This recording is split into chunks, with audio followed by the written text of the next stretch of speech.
We are preparing.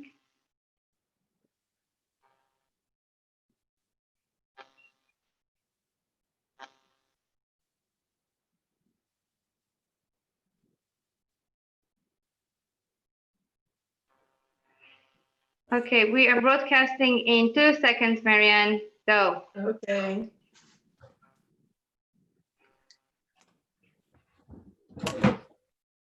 You tell me when I can go. And start? we are live. We are live.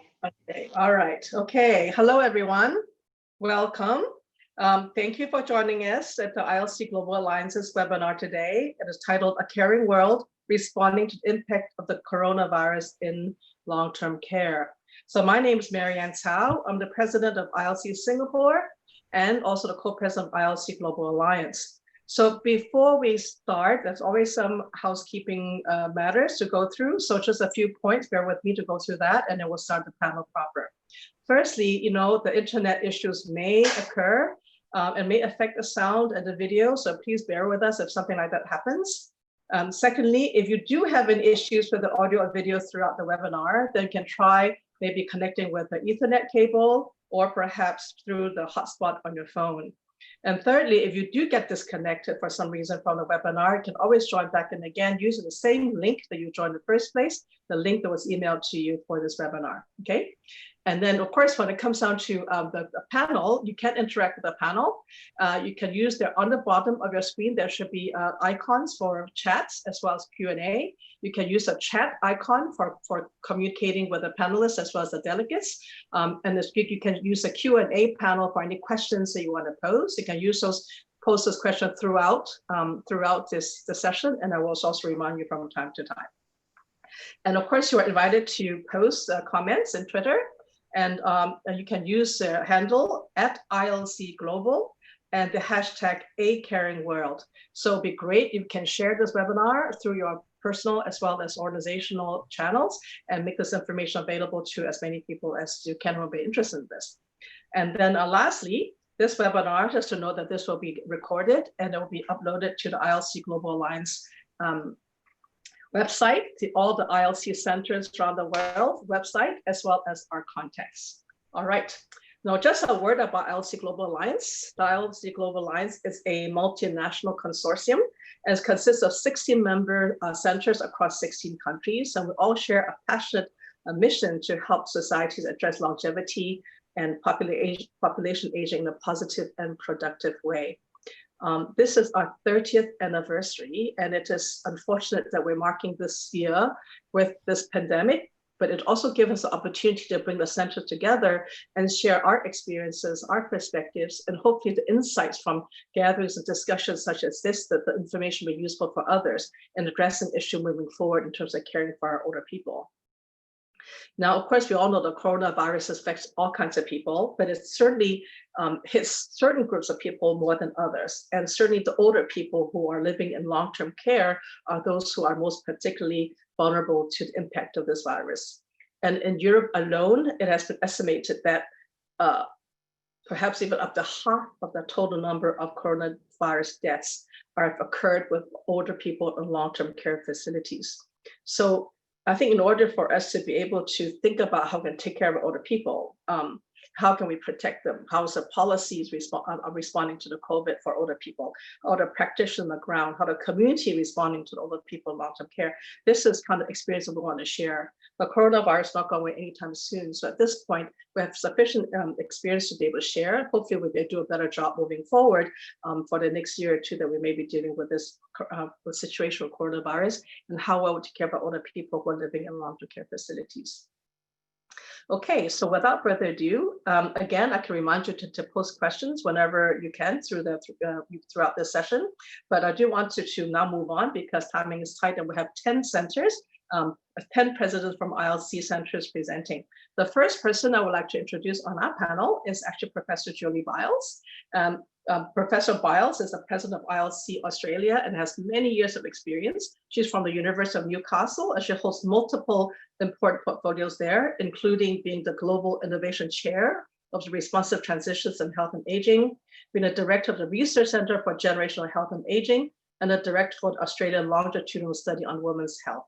She's also a fellow and life member of the Australian Association of Gerontology and chairs important subcommittees under that association. So Julie, without further ado, please take it away. Please unmute. Yes, I'm unmuted. Thank you, Marianne. So thank you, everybody. It's great to be here on this webinar. Not great to be here because of the COVID pandemic. I think the main thing to say about Australia in relation to the pandemic is that to date, we've been lucky. So this graph, which has been compiled by our Australian Broadcasting Commission from the National Data Collection, shows how we've ridden the wave of the pandemic from the first cases in January and then importing cases by the boatload in March and quarantines and lockdowns through April, May. And through social distancing, testing, tracing and isolating, we've managed to suppress the virus so far. So that's a good news story. We have had some outbreaks in aged care, but again, I think we've been lucky.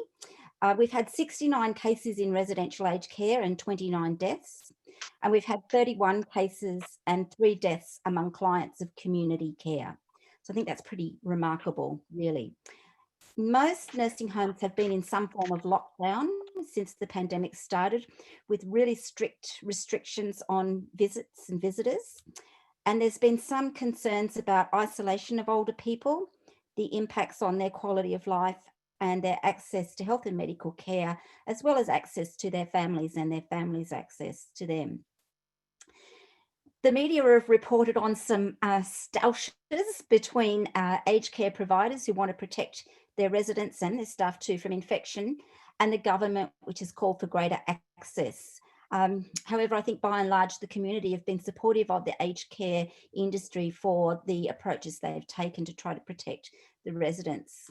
The solution to these stoushes has been the agreement of an industry code for visiting residential aged care homes during the COVID-19, which sets out the aged care industry's expectations on how providers should support residents being able to have visitors while also keeping them safe and protected during the COVID-19 pandemic.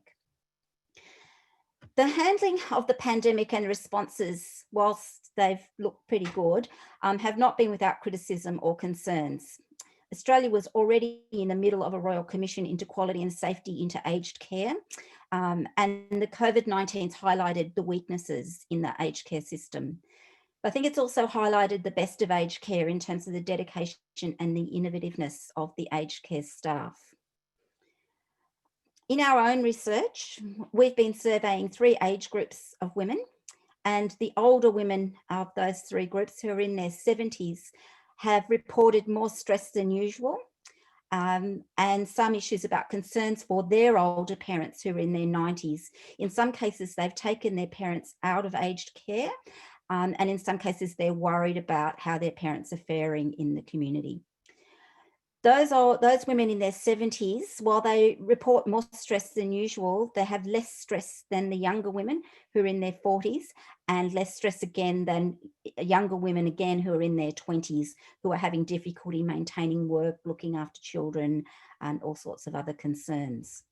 I think the worrying data at this point in time for Australia from our survey are that most women with symptoms did not get tested.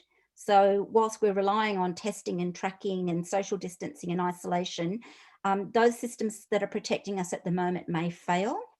And there's great concerns that if we relax our social distancing, then our numbers will rise again.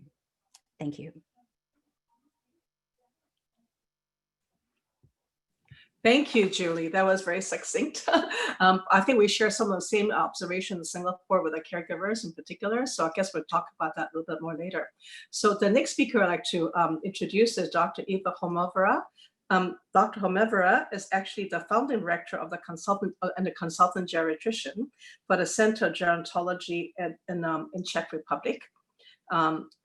She is currently the president of ILC Czech Republic, and she has done a lot of work with Alzheimer's disease. She was a founding director of Alzheimer's Disease Association in Czech Republic, and she's very active in Alzheimer Europe, including being the current chair.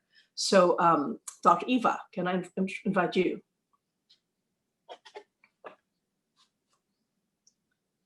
Eva? Yes. Yes, may I invite you to make your comments, please? Hello, everybody, dear chair, dear colleagues. It's an honor to be here with you at our meeting. May I ask you for my slide, please? Yes, and I have prepared this slide to inform you all about the situation with the SARS-CoV-2 infection in long-term care in the Czech Republic. I think, and I will show it also at the last slide, that the situation in the Czech Republic was to a certain extent successfully managed from the public health view, and the number of infections or infected is not that high because of implementing of restrictive and preventive measures just from the beginning of the pandemic. First cases of COVID infection or SARS infection, CoV-2, were in the very beginning of March. So already from the beginning of March, there were implemented very strict restrictive measures, no visits to nursing homes. Visits were completely forbidden, and also inhabitants of nursing homes were forbidden from leaving their residence. It was, yes, I have to say that it was very effective, of course, as we can expect, but also it brought about some severe side effects that have to be discussed also for the future, like increased number of depression, isolation, anxiety, or even neglect, etc. On the other hand, there were many teams that provided fantastic support and care, and some of them even decided voluntarily to self-restrict themselves. Staff and inhabitants isolated themselves in nursing homes for 2 weeks until 2 months. Which of course prevented these nursing homes from restriction, but I think it is a just exceptional measure. So these restrictive measures, I think that also for the future should be substituted as much as possible by preventive measures, because these preventive measures have shown to be effective and not to bring so many side effects. And these measures were implemented both officially by recommendations of Ministry of Health, etc., but they were also very well understood by civil society, by professionals and volunteers. And I think that especially in our country, we are maybe famous also for exports of face masks, because government just decided to make wearing face mask obligatory, but nobody provided them. There were not enough face masks. So suddenly many volunteers, including our students, etc., started to produce them, and it was really incredible movement that assured that suddenly within really few days, as you can see in the left bottom, people started to produce and to manufacture these face masks. So everybody, including older people living at home, etc., were provided enough of them. We, of course, just put stress on distancing, barriers against infection, also in dressing, disinfection, etc. And I think that it was very important that enough information was disseminated, education, including staff training in preventive measures, and so on. Yes, I said enough, but it was not enough, yes, and I think it is also necessary to do it for the future and in the future. So I think that especially these preventative measures are very, very important and should substitute in the future restriction as much as possible. I will disappoint you because up to now I do not have official data about numbers of infected people in long-term care settings. We are very much waiting for them, and I hope that I will be able to present them more precisely on our next webinar. I do not want to guess, but yes, of course, it's possible to expect that there were more fatalities in nursing homes. There were, of course, some problems, but there was very broad discussion about the situation, and our longevity center was, I think, very active As I already said, our PhD students participated in this face mask movement. My colleague Kacha Machachova prepared a video about physical training for every day for people who are isolated at home. We had very lively communication with media nearly every day for 2 months. We provided explanations, informations, also support for older people and care workers. Very early, already in the beginning of March, and I think that we were the first ones, we published 12 principles, COVID-19 and older persons, and also guidance together with the State Health Institute on prevention and care for people with positivity, and recommendations with the Czech Geriatric Society how to care for people who are COVID positive. And last but not least, we also provided, because translated into Czech, because in the Czech Republic, it is not easy to understand all English written materials. So we provided also recommendations of Alzheimer Europe in Czech language. So it is briefly the overview about the Czech Republic. Below you can see pictures about producing face masks and about people wearing them. And if you kindly can show the next slide. It is not my slide, it is our common slide, and here is the position of Czech Republic. As you can see, we have about 10,000 confirmed cases, about 50 new cases still every day, and fortunately not yet high number of deaths. It is about 350 up to now. So thank you very much for your attention. Thank you, Professor Eva. So we're just going to move along quickly to the next speaker. So the next speaker I'd like to introduce is Professor Tineke Abma. She's currently the president of the Leiden Academy of Vitality and Aging, of course, ILC Netherlands as well. And for many, many years, Professor Tineke Abma has been very interested in researching themes that are closely related to aging, such as patient-citizen participation, long-term care, ethics, and diversity, and taking a perspective of the older individuals as a starting point. So Professor Abma, please.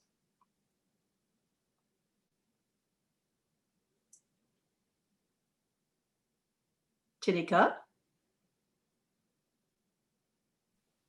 Thank you for inviting me in this webinar. And if I can see the next slide, you can see the face of Luc. And Luc is 94 years old. And each year we have a portrait of an older person. And I think Luc is very interesting. He was born in Indonesia. He was in a Japanese camp. And we talked with him how he experiences the COVID crisis. And he was very worried about his grandchildren. And this is what we saw in our qualitative study, that there is a lot of reverse solidarity among older people. I will go on presenting some of the facts, if I can have the next slide. The first case was detected in the end of February and was related to the carnival festivities in the province of Brabant, which is a rural area. And Brabant became the epicenter of the spread of the virus. And unfortunately, the long-term care could not be shielded. So first deaths were signaled shortly after February. Right now, we have more than 6,000 deaths. To be precise, 6,074 deaths in our country, and 90% is over 60 years. Yet we should realize that those figures are not very precise. They are poorly capturing what is going on in our country because the National Public Health Institute only counts in its study those who have been tested positively. We have seen a lot of attention being paid to the hospitals and IC units. And there was a limited capacity of personal protective material, and preference was given to, in the allocation of the protective material to the hospitals, contrary to nursing homes. So the staff had to work with face masks crafted themselves, and there was no testing of the staff, even if they had mild complaints. And right now, there is a reflection going on what this impact had, what the impact was of the limited capacity on the spreading of the virus. In the decision-making process, we have seen that this was led by medical specialists, especially microbiologists and IC doctors, and that only very late in the process, gerontologists were consulted. Other voices had no place in the discussion, such as the voices of family or older persons. So the measures were taken top down and not always attuned to the situation and the context in the nursing homes. At this moment, there's a lot of emotion among the staff, especially among the staff, but also among family members who feel that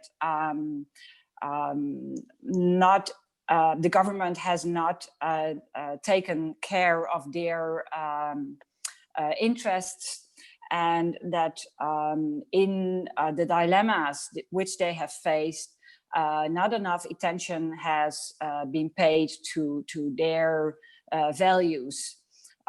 So right now, the public debate is upon those dilemmas around freedom versus safety, health versus well-being. And rituals are prepared right now to pay attention to the suffering of the older persons during this period. In the media attention, we have seen that there was framing on the hospitals and IC beds, and only later in the process on the nursing home. So that is also reflecting, I think, the hierarchy and the status that has been paid to older persons and long-term care. Thank you very much. Thank you very much, Professor May. Okay, so we'll move along. We'll take other questions later on. Some very interesting questions that come through. So you can anytime question under the Q&A section on your screen. All right, the next panelist, let's actually introduce is Dr. Didier Halimi. And he is actually an internist and diabetologist by training, but he's currently and has extensive experience with major pharma companies. But currently, he is the correspondent for ILC France to ILC Global Alliance, as well as the advisor, a senior consultant. He's also a consultant for biotech companies and has developed a think tank for well-aging in Paris under auspices of the city mayor and the different prevention tools for ILC France. So, Dr. Halimi, please. Thank you, Marianne. I have to say that we have a lot of common points with the presentation from the Netherlands, but probably with more accurate numbers regarding the fatalities, contamination, this type of thing. But all the other points we have been facing. May I have the slide, please? May I have the slide? The next slide.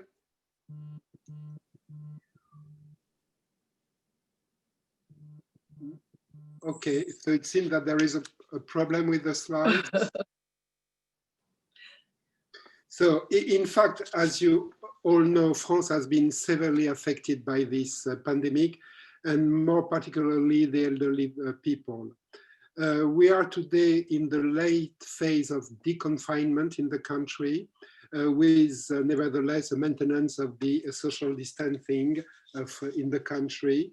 And we will know exactly what is the last phase of this plan for the deconfinement on June 22nd. Regarding the facts, and I would like to have the slide if it's possible, it would help me a lot.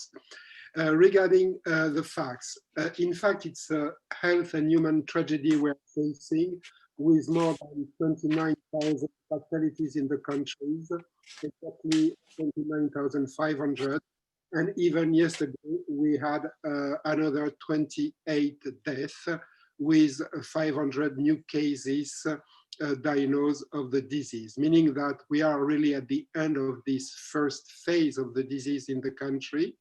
But we have a very heavy tribute to this pandemic. More importantly, we have to know that more than 70% of the fatalities have been observed in people over the age of 75. And more importantly, 30% of the deaths have been observed in nursing homes, which is a very, very dramatic number. In fact, the public health system was unprepared, and in this system was facing the pre-existing crisis when the pandemic has reached the country. The main problems they were facing was the lack of protecting material, the lack of tests, but also with ambiguous messages from the authorities masking this obvious lack of protecting material and tests in the country. The other problem at the hospital level were the insufficient numbers of the ICU beds we have, even if we have been able to increase it very rapidly. Regarding the nursing home, they were also unprepared with exactly the same problems regarding the protecting material in terms of mask, in terms of test, and the lockdown has been enforced very severely in those nursing homes. But on top of that, the nursing homes were already suffering of many difficulties, and mainly they were understaffed with not really well-trained people in nursing home, meaning that it has been really a drama in nursing home. In addition to that, there has been an attempt to extend the confinement and the lockdown for seniors, people over 65 years of age, up to the end of the year, but this has been rejected. As of today in France, the consequences of this pandemic is an economic and social drama with a potential threat on the pension system. Maybe you know that the pension in France are based on a pay-as-you-go system, and there is a possibility that in the coming months or years, we will face a problem with the pension. What have been the response and the positive points? I think we have to stress them because they are important. In fact, there has been a remarkable responsiveness of the health system with a very good cooperation in between the public and the private system. And this is the first time we have had this type of cooperation in the country. The second positive point, which is quite surprising for French people, but the lockdown has been enforced and rather well respected in the country, which is a very positive point and probably helping to be in this late phase of the pandemic in the country as of today. The third very positive point has been a real intergenerational solidarity, which has emerged with a very active participation of different associations, in particular toward the most elderly people or isolated people or precarious people. And really the role of the association has been tremendous in this effort to maintain a social link. Regarding the nursing homes and the people with isolation, there has been an attempt to maintain a link, mainly using mobile phone tablets. And we have to thank the healthcare provider who have been the interface in between the families and those people isolated in nursing home, even if it was insufficient. Starting on May the 11th, visits to the people in nursing home has been allowed. It was every second week only, but as of today, the visits are now allowed since the last decision of our government and our president. There are nevertheless more important positive consequences to be mentioned as of today. The first one is an acceleration of the reform of the hospital system regarding mainly the healthcare provider, their salaries and career evolution. And this was one of the reasons of the crisis of the hospital system before the pandemic. But it seems that there is an ongoing possibility to improve this in the coming months. The second point, which is probably even more important for the elderly people and nursing home, that there is now a prioritization of the reform for the loss of autonomy and its funding. The Parliament has started discussions regarding a project for a new branch of the health insurance system in France in order to gather all the systems who are in charge of the loss of autonomy, and also a new approach regarding the funding. And this is already discussed, and this started yesterday in the Parliament. And the last positive point is probably that this terrible experience will introduce a change in the working habits and methods with potential opportunities for seniors to be able to work part-time from their home, which is a positive point. The last one is the fact that there are at the time being 3 ongoing studies regarding the experience of elderly people through the lockdown, and we are expecting the results of those studies. Thank you for your attention. Wonderful. Thank you, Dr. Halimi. Actually, that was a very good summary of some of the common points that we all have, which is a shock of things happening like this when a pandemic arrived, and the health system and government weren't prepared, and how the governments are better prepared were able to do better, and the ones who weren't prepared were doing a little bit worse. However, it's wonderful to point out the silver linings of this COVID cloud, this coronavirus cloud, in the sense that the community comes through, the people, citizens cooperated, and the government's responding to see how it can improve on the health system and so on and so forth. So I think there are many good things to look forward to as well. I think today's discussion, we hope that we'll be able to draw out some of these good practices and the things that we should have done and would do better in the future, as well as all the changes that different countries are taking that might be helpful. So the last bit is mine. Okay, again, my name is Marianne Cao. I'm the president of ILC Singapore, and I will actually share a little bit about the Singapore experience before going on to having a discussion about all the presentations I've had before. So can I have the next slide, please? So Singapore actually, is interesting enough, has done well because we had a very painful former experience with SARS. In 2003, when Singapore was hit by SARS, we had such a terrible time because our understanding of infection control was very poor. Our public health system wasn't ready. We didn't even have proper isolation rooms. We didn't have enough supplies. It was a very, very painful experience for Singapore. But a good thing from that is that we learned from that experience. And since 2003, there have been a comprehensive alertness and a preparedness program prepared across from hospital system to the public health system, as well as even in the community and the private sector. Like for instance, there was no Center for Infectious Disease that really was functioning very well. They had a brand new 300-bed National Center of Infectious Disease was built after SARS. And with the community, the services that we run, of course, include the primary care clinics and all that.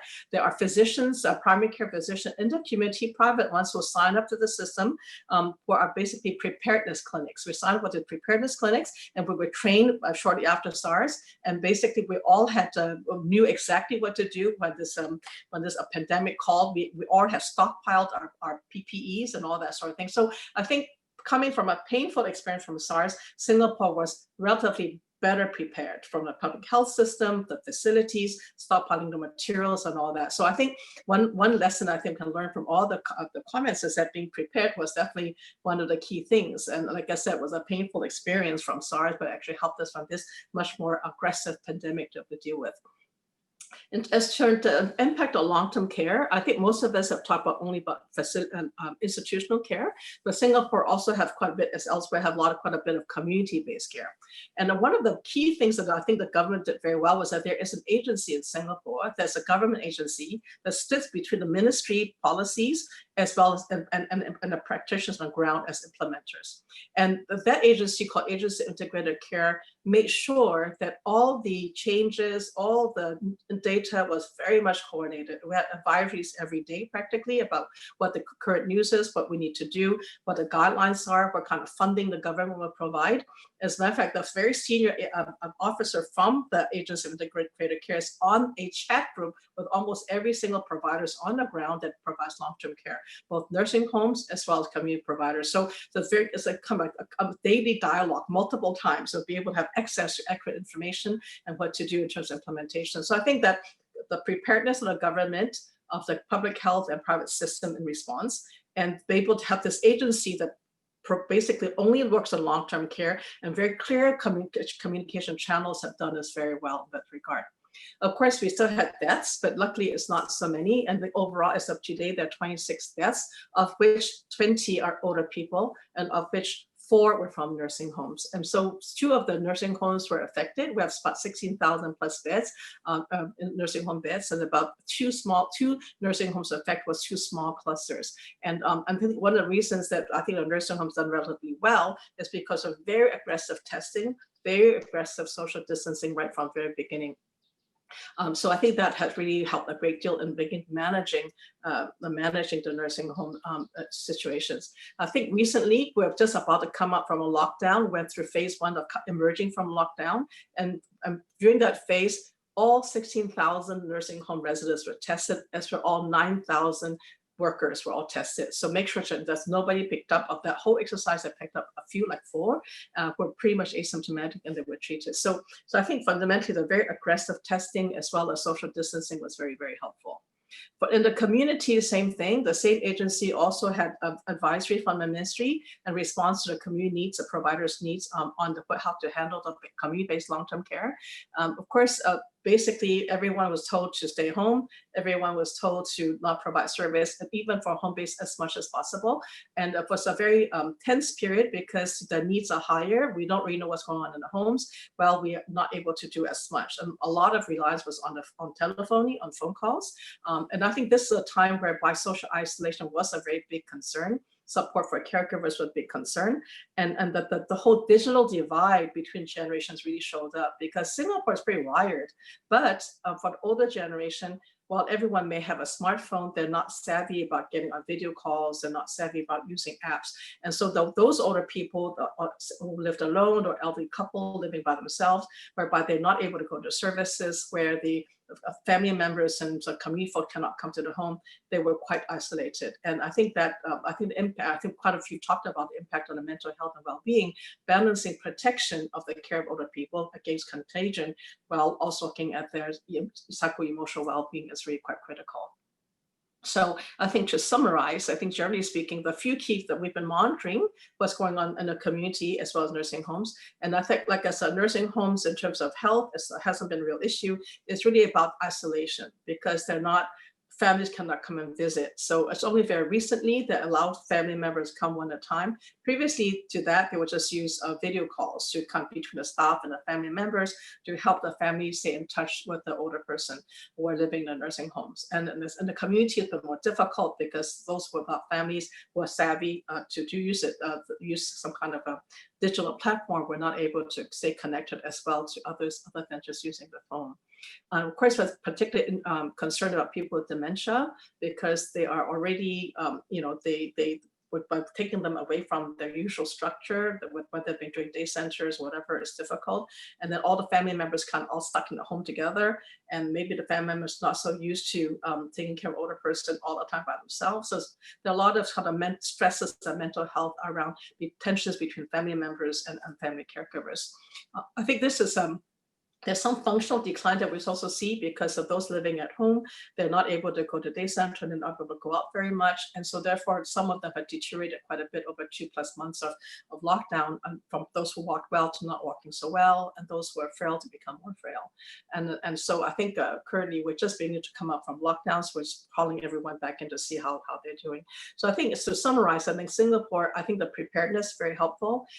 The having sufficient supplies very helpful. The government funded a lot of services, and very tight communication between government policies and implementation partners, whether it's nursing home or community-based long-term care, have been very, very important.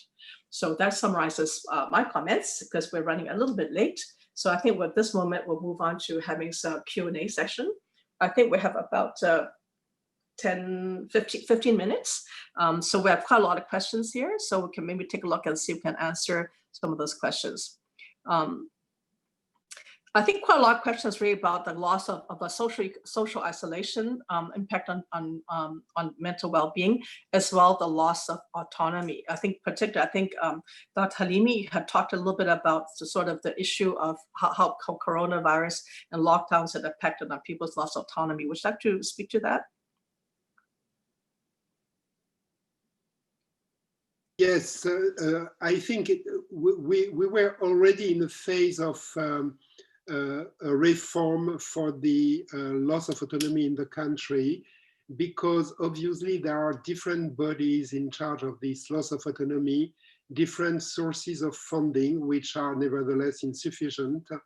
And this crisis, I would say, will precipitate this reform which is needed regarding the loss of autonomy in the country, in order to have a reform regarding the nursing home, regarding the funding, regarding the care for those people. This is the main point, and this crisis has definitely pointed out these difficult questions we have in the country. We have around 700,000 people in nursing home in the country, and definitely they are understaffed with people who are not properly trained, and there is a reform which is needed, not only for the structure, but also for the funding of the care of those people in loss of autonomy.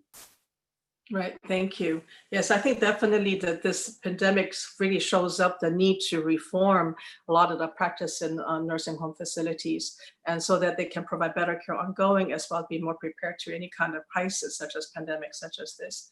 I think there's some questions also about social isolation and how to help people, older people, stay connected, whether through a nursing home or those generally live in the community, or those frail older people who are nursing home eligible, but they are actually living in the community, being served by the community providers.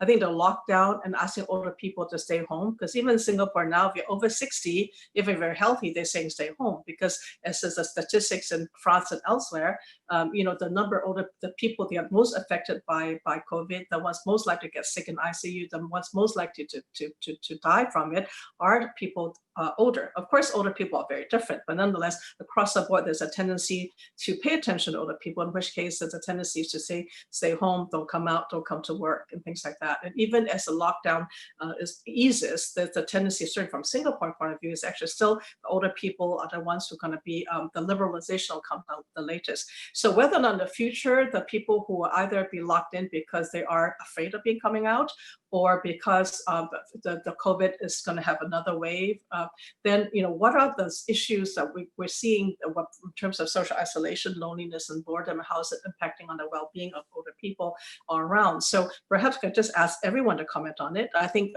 Professor Eva had mentioned it, so maybe Eva can take the first call, and then we'll see who else want to respond to that. And I guess this corollary questions are how can we help them to be better connected under different kind of circumstances? Professor Eva, would you like to respond to that?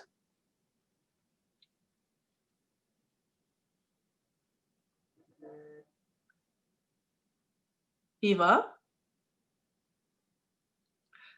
Well, perhaps we're trying to connect with Eva. Would someone else like to take this question about addressing the social isolation issue, where older people are kind of locked into the house?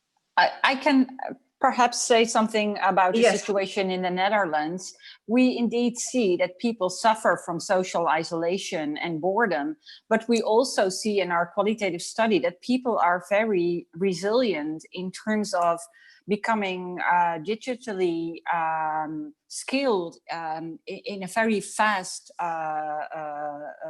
fastly, and also developing other activities, and also have been very resilient in putting things into perspective, knowing that there will be an end to this situation and that there will be another period where they will be more happy and where they will meet other people again. And we have seen a lot of social solidarity from society, all kinds of initiatives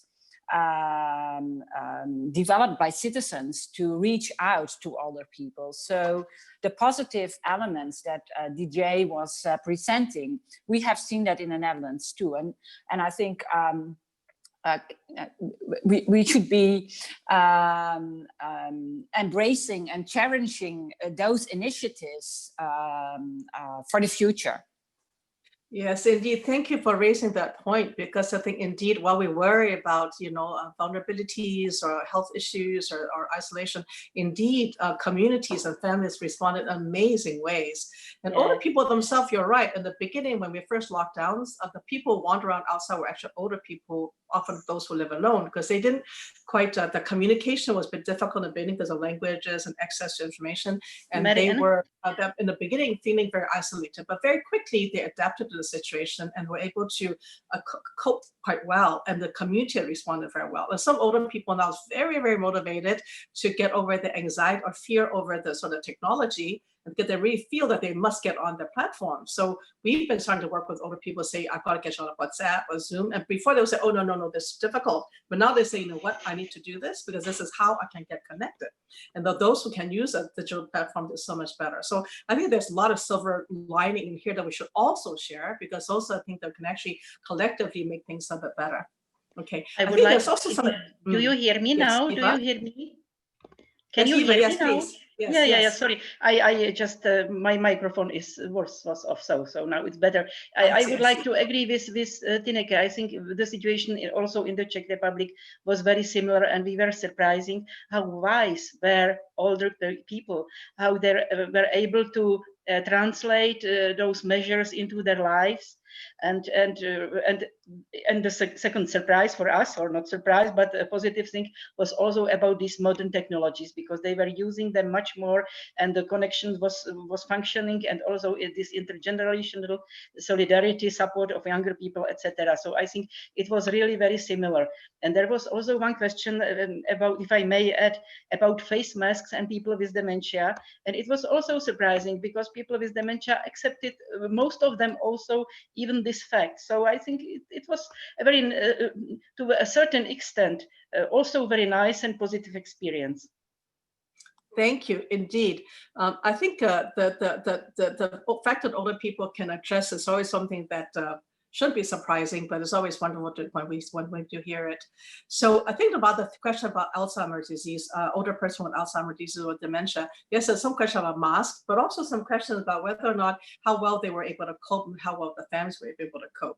I think in this instance, I think in Singapore, there was some concern that older people with dementia will wander out, and then, the police won't know what they're doing, and then give them a sentence or something, like a fine or something. So the Alzheimer's Disease Association actually started an initiative whereby families who are caring for older people with dementia can actually file a paper with ADA, and then they carry this paper certificate around with them, so that if an older person with dementia wanders out, they'll be able to get them home without thinking that, this person violating the lockdown rules. So I think there are all kinds of innovative things coming out to try to make things a little easier for people with dementia. But I think, of course, we do observe that for family members taking care of older people with dementia during this period of lockdown was difficult, particularly those who are living with an elderly spouse. And so the elderly spouse is taking care of an elderly, a spouse with the dementia. And then they were not able to access the usual services, and family members being able to visit, and so on and so forth. So for those families, we did notice the elderly spouse having a significant amount of distress over this care. Also because they're just locked up all the time, so no respite or anything for a long time. So, however, they have coped well enough. So we've been monitoring them over 3+ months. Even though they talk about it, we can manage to support them on the phone, they were able to get through it, and nothing really happened as far as we can see.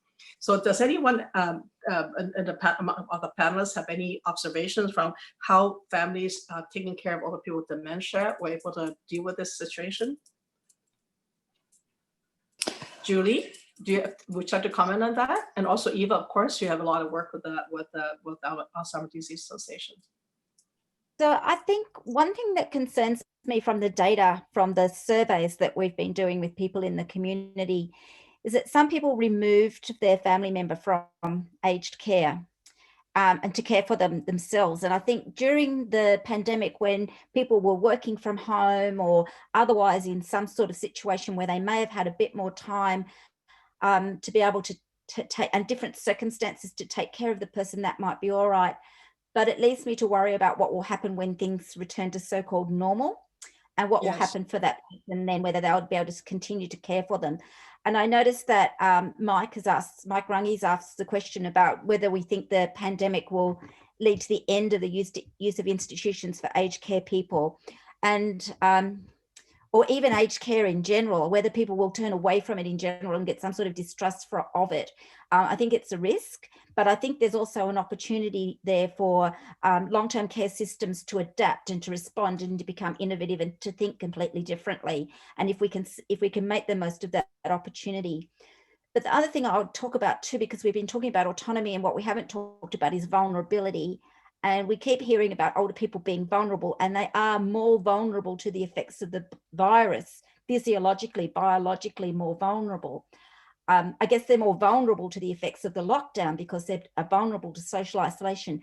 But I'm really quite concerned about this rhetoric of vulnerability in relation to older people, and with almost like a cut point at 60 or 65 or whatever. So I think we also have to sort of push back against that as well, and realize that older people are resilient and adaptable. And so I guess that comes into all the things about it, people with dementia being able to respond and adapt, older people being able to respond and adapt. Right, indeed. I think this is a situation whereby older people is a very large and heterogeneous group of people. Those who live in long-term care are the small percentage of our old and frail, of course, are particularly more vulnerable. Older people, I guess, generally speaking, a little bit more vulnerable, but nonetheless, it doesn't, it's not all of us, right? So not all of them. So I think it's important that we can put the spotlight in this proper, proper context. I think that's very important. As a matter of fact, the last question I want to ask all the panelists before we wrap up is actually, having heard what everyone said and having experienced what we've experienced in our own country, what are the sort of the 2 or 3 takeaway points, the things we should do, the things that we should insert into a new normal after this? What are the, just perhaps I'll share that quickly if you can. So perhaps, you know, I'm looking at you, Julie, so would you like to start? You've already commented on it about the new normals, of course, so perhaps you'd like to comment a bit more on that.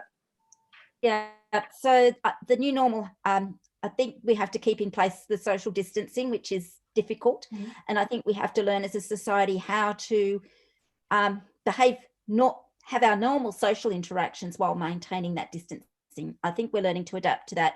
But I think for aged care, we haven't worked out the new normal yet. And I think a lot of people, I mean, we have concerns for people in residential care, but I hold out a lot of concerns for the people who are in community care, who might be getting less services or not taking on services because they're worried about these things, and not going to the shops and not going to their doctor, getting telehealth instead.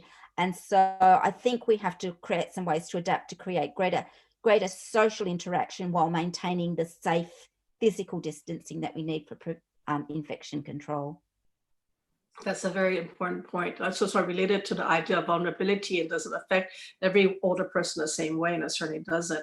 And having that messaging correct, whether from the government or from the nonprofits or from other sectors, it's really important to say that when you're over 60, doesn't mean that you're all the same vulnerability across the board, and everyone has resilience as well, to be able to put the message in the right place so people are not too afraid to go out, or people would stay home all the time, or be able to, or people will not be able to use services as they should. So I think we do need to think about how we can message that in a new normal, so that people who are older, whether they could define as 60 or 65, whatever it is by the government of the country, is that they have a correct understanding of the vulnerability that's particular to them, so they can lead their life in a balance with the contagion, the threat of contagion versus well-being and having a good life, you know. So I think this is something that I think all of us should think about, is how to message that at different level of policy and practice, the community level, so that older people and the community too, because sometimes families are overprotective. They won't let them come out, you know. So I think that basically we have to make sure the messaging is correct for us, for older adults and the family, so that we can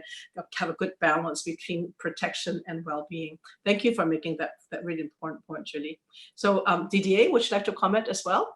I think you already made some very good comments, but maybe it's just 1 or 2 or 3 key points you want to wrap up. Yes, Takeaways?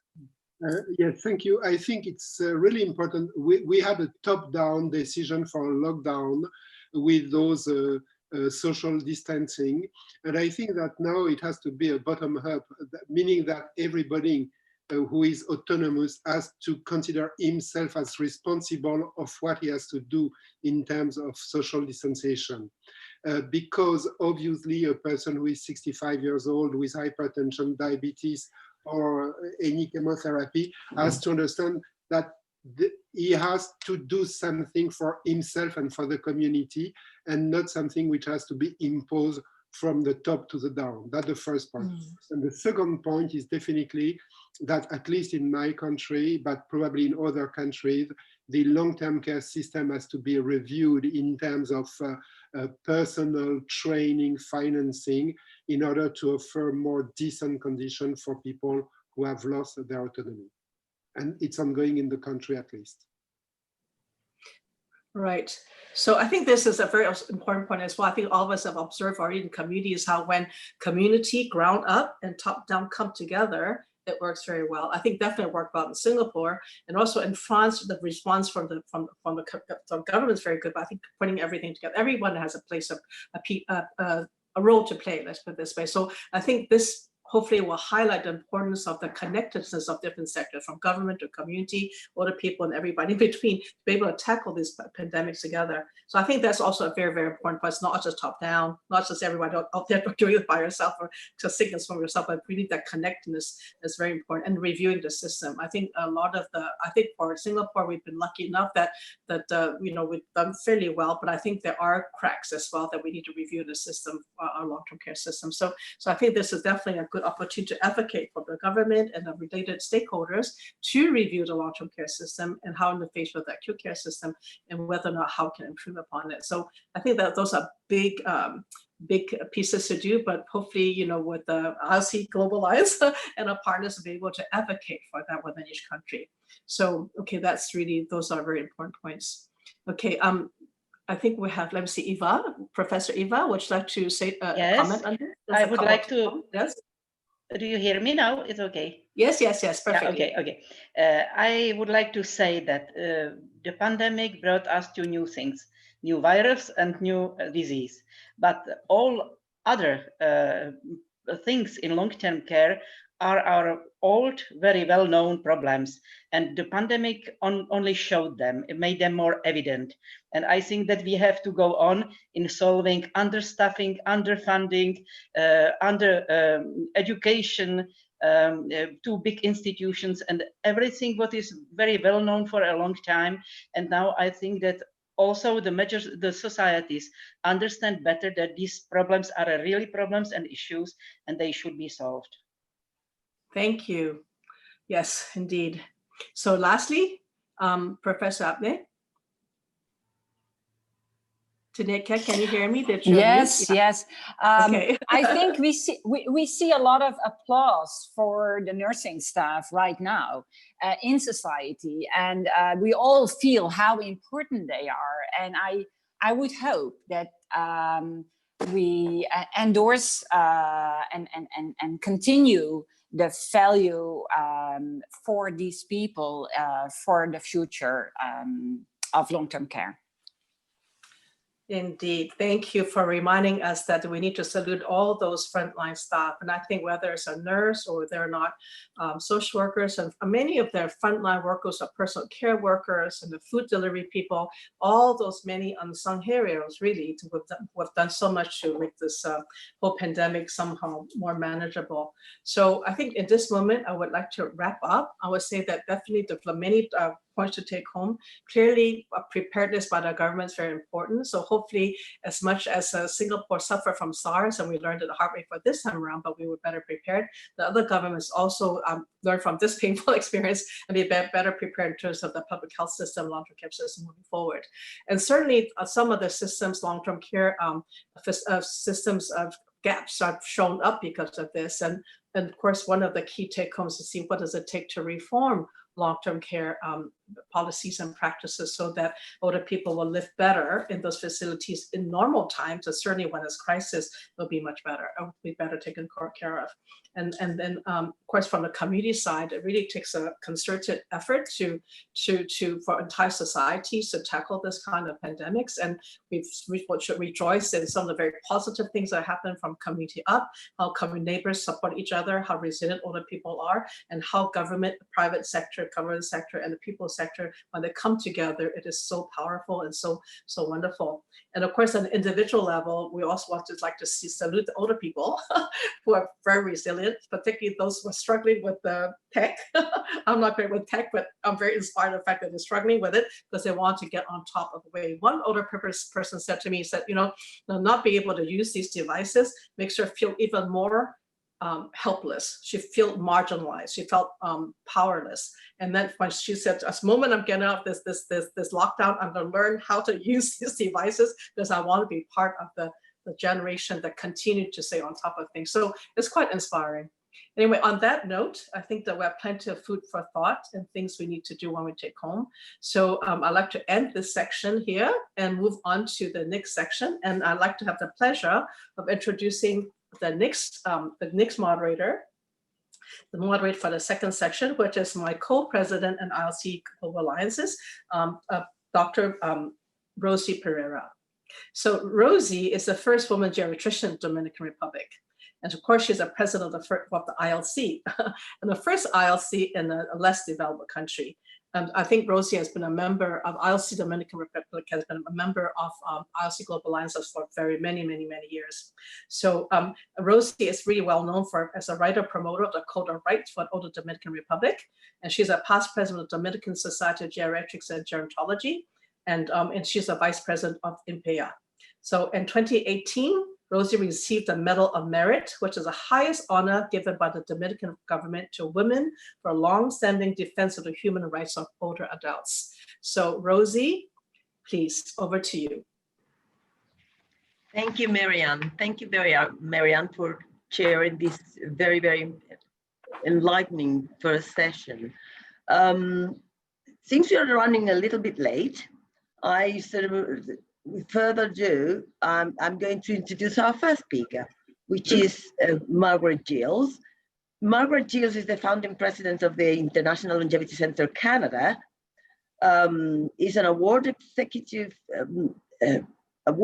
executive and innovative leader who played a key role in establishing the age-friendly community program in Canada and internationally. This program is now in over 900 Canadian communities and 26 countries worldwide. I'll give the floor to you, Margaret, to see what is happening in Canada. Thank you. So we can move to the slide now, please. Okay. Well, it's an honor to be here with you today. I'm not sure if the slide's up yet. Could we just take a second here? Okay. Yep. There we go. Thank you very much. The most severe impact of COVID-19 in Canada is clearly seen in the diminishing recognition of human rights of older people, particularly those in long-term care. Canada has had about 99,000 cases of COVID-19, and about 8,000 of those have resulted in deaths, with over 82% of those deaths having occurred in long-term care. This is the worst record of deaths in long-term care in 14 developed countries. The dramatic situation in long-term care, particularly in the country's two largest provinces, Ontario and Quebec, have revealed the most egregious examples of ageism and elder abuse. Imagine older people left in their beds to die without medical assistance, dealing with the virus that results in tremendous suffering, or dying of dehydration or malnutrition. How can this be happening in Canada, one of the world's richest countries? Where are the human rights of these people, and why were they not protected? Let me take you back to the beginning. The first COVID-19 deaths happened in long-term care in the province of BC on March 9th, 2020, and it became the beginning of a terrible trend. It's also the time in which lockdown began to happen across the country and most certainly in long-term care facilities. By early April, the situation in long-term care had deteriorated into a crisis as stories exposed the problems created by decades of neglect and lack of funding to these institutions. It should be noted, of course, that not all long-term care homes in the country experience deaths, and there are, of course, very many well-run homes. For example, in the province of BC, whose chief public health officer took over the running of the care homes early in the pandemic, in that province, they experienced far less deaths than in the provinces of Ontario and Quebec. In Ontario and Quebec, the situation became so severe that 1 month into the crisis, more than 1,000 armed forces personnel had to be deployed to assist overwhelmed workers who were unable to keep up with residents' needs or off work because of illness or fear. Most damning was the 15-page report of the Canadian Armed Forces Joint Task Force, which came out at the end of May, based on the observations of Canadian military personnel in 5 long-term care homes in Ontario. The report was quite literally hard to read. So graphic are the details of neglected abuse. It reveals severe instances of regulatory neglect, spanning from non-existent policies, lack of proper use of protective equipment or use of expired medications, inadequate medical supplies, infiltration of insects and vermin. Also documented were poor standards of care, including poor catheter hygiene, neglect, underfeeding or non-treatment of bed sores, to outright abuse, including aggressive, demeaning comments and force feeding of residences. So far, almost 4 months into the crisis in Canada, there have been few concrete measures taken by public authorities to address the allegations of violence and neglect in long-term care in Canada. In Ontario, notwithstanding the report of the Canadian Armed Forces outlining severe deficiencies in long-term care, Premier Doug Ford has rejected the calls for a public inquiry, instead opting for an independent, nonpartisan commission in looking into long-term care. In Quebec, Premier Legault has announced a public inquiry that happened yesterday.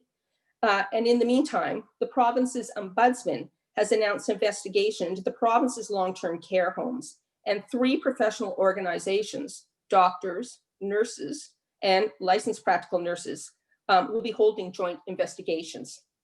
Finally, in Quebec, the province's coroner and the Montreal police have launched investigations into one home with the largest numbers of deaths and deplorable conditions.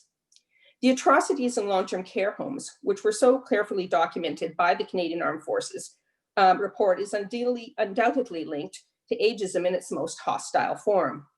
Many of these issues in long-term care have been known for years and documented in media reports and other reports. For instance, an inquiry was undertaken when a nurse murdered 8 older Canadians in long-term care in the province of Ontario, and it was only discovered because she confessed to her pastor. The resulting report, disgracefully named after the murderer, cataloged issues made clear in the pandemic, yet they were ignored as long-term care and older people were not a priority. COVID-19 has certainly changed the lens from indifference to abuse and abandonment, from implicit to explicit and openly hostile ageism. And once this pandemic is over, no one in Canada can say they didn't know. One positive aspect of the systemic human rights violations in Canada, a country, by the way, with very strong human rights legislation, is that it has invigorated activism and revealed the need, in my view, for a United Nations Convention on the Rights of Older Persons. I, for one, look forward to the day when we can stand in front of the United Nations Human Rights Council and call Canada to task if these outrageous inequities continue. Thank you.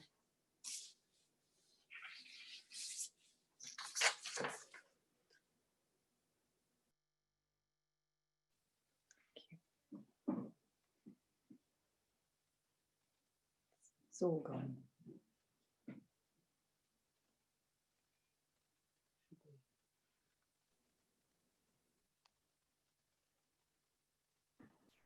I'd like to remind our participants to sort of send your questions using the Q&A sign, and also that you can use the hashtag to pass this hashtag caring world, so that they can pass all the information that they want about this webinar. Margaret just brought out something very important during her appearance, and is the urgent need for a convention for human rights, because we have seen so many human rights violations during the pandemic that has brought to the surface the real effort that we have to make it real valuable. I will continue with the presentation of our next speaker, which is Baroness Sally Greengross. Baroness Sally Greengross has been a crossbench independent member of the House of Lords since the year 2000, and co-chairs of 5 all-party parliamentary groups, including Dementia, Social Care, and Aging and Older People. Sally is the Chief Executive of the International Longevity Centre UK, and she will sort of give us the idea of what is happening in that part of the world. Sally? Thank you very much, Rosie. Can I start by saying that the UK government just very recently has put in place a care home support package and £600 million to support providers, and also has included access to a clinical lead in each care home. So the government has realised the crisis in care and has tried to do something about it. But sadly, this is so late that it was people in care homes at the beginning of this crisis in the UK who were completely ignored. All the effort was round the National Health Service, which is much easier for the government to monitor because it's a national organisation and the data is collected nationally. Care homes are provided by the private sector, the voluntary sector, and the public sector. So it's very difficult to know exactly what is going on in care homes. The other thing is the NHS is very, very popular with the general public. So by asking people to help the National Health Service, you get a hugely positive response, but not for care homes. So there is a two-tier sort of approach between those people who need health care, medical care, and those who need home care, which is either in a care home or a nursing home or in their own home. So what we don't see in Britain is a concerted and really a national approach which covers older people wherever they happen to be. And this is very worrying because we know that more than half of the COVID-19 deaths in the UK are going to be found to have been in care homes. We know that. And these people are particularly vulnerable. And the government and all the providers were late to manage the care home sector crisis.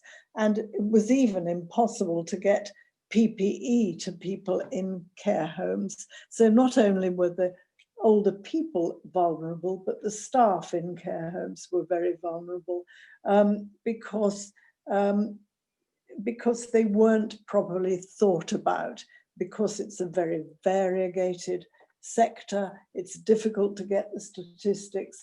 The whole private sector, public sector, voluntary sector mix is difficult to monitor. And they were initially omitted from the daily statistics on COVID-19 for the government. So we didn't know where the resources needed to be, where the interventions were mostly needed.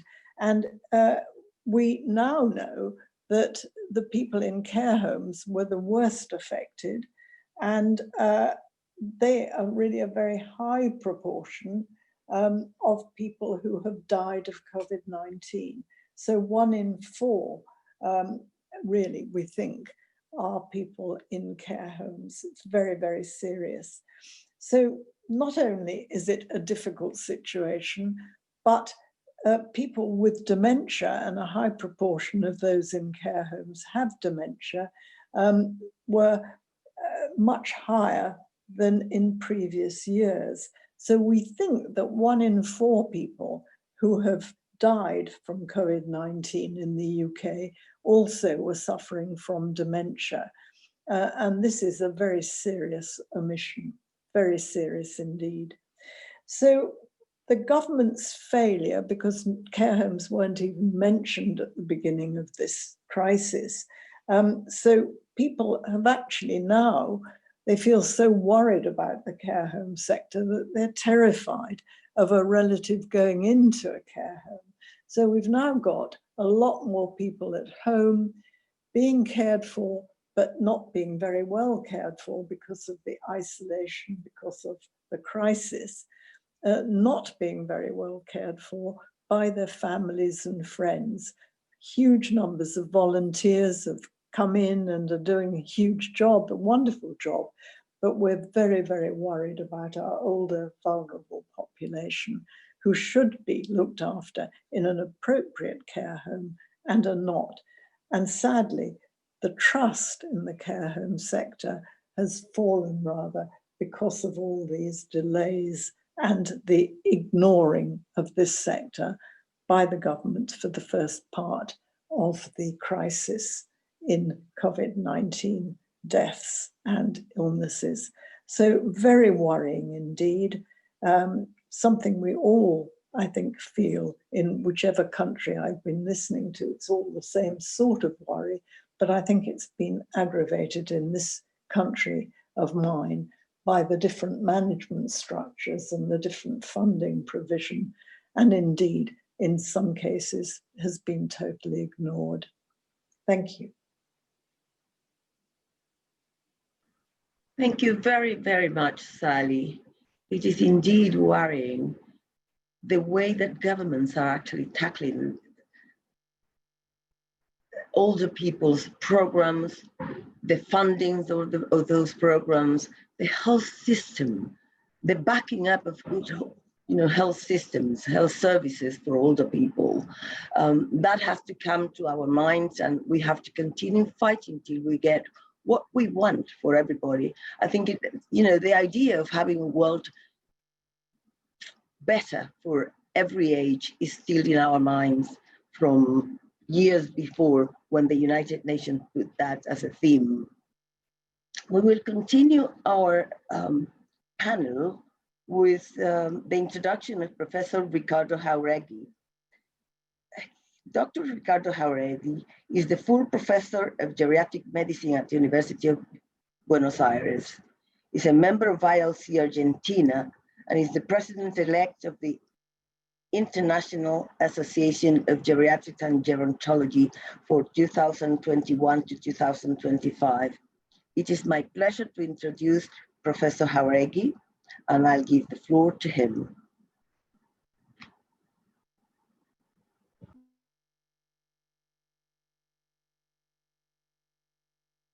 Professor Jauregui.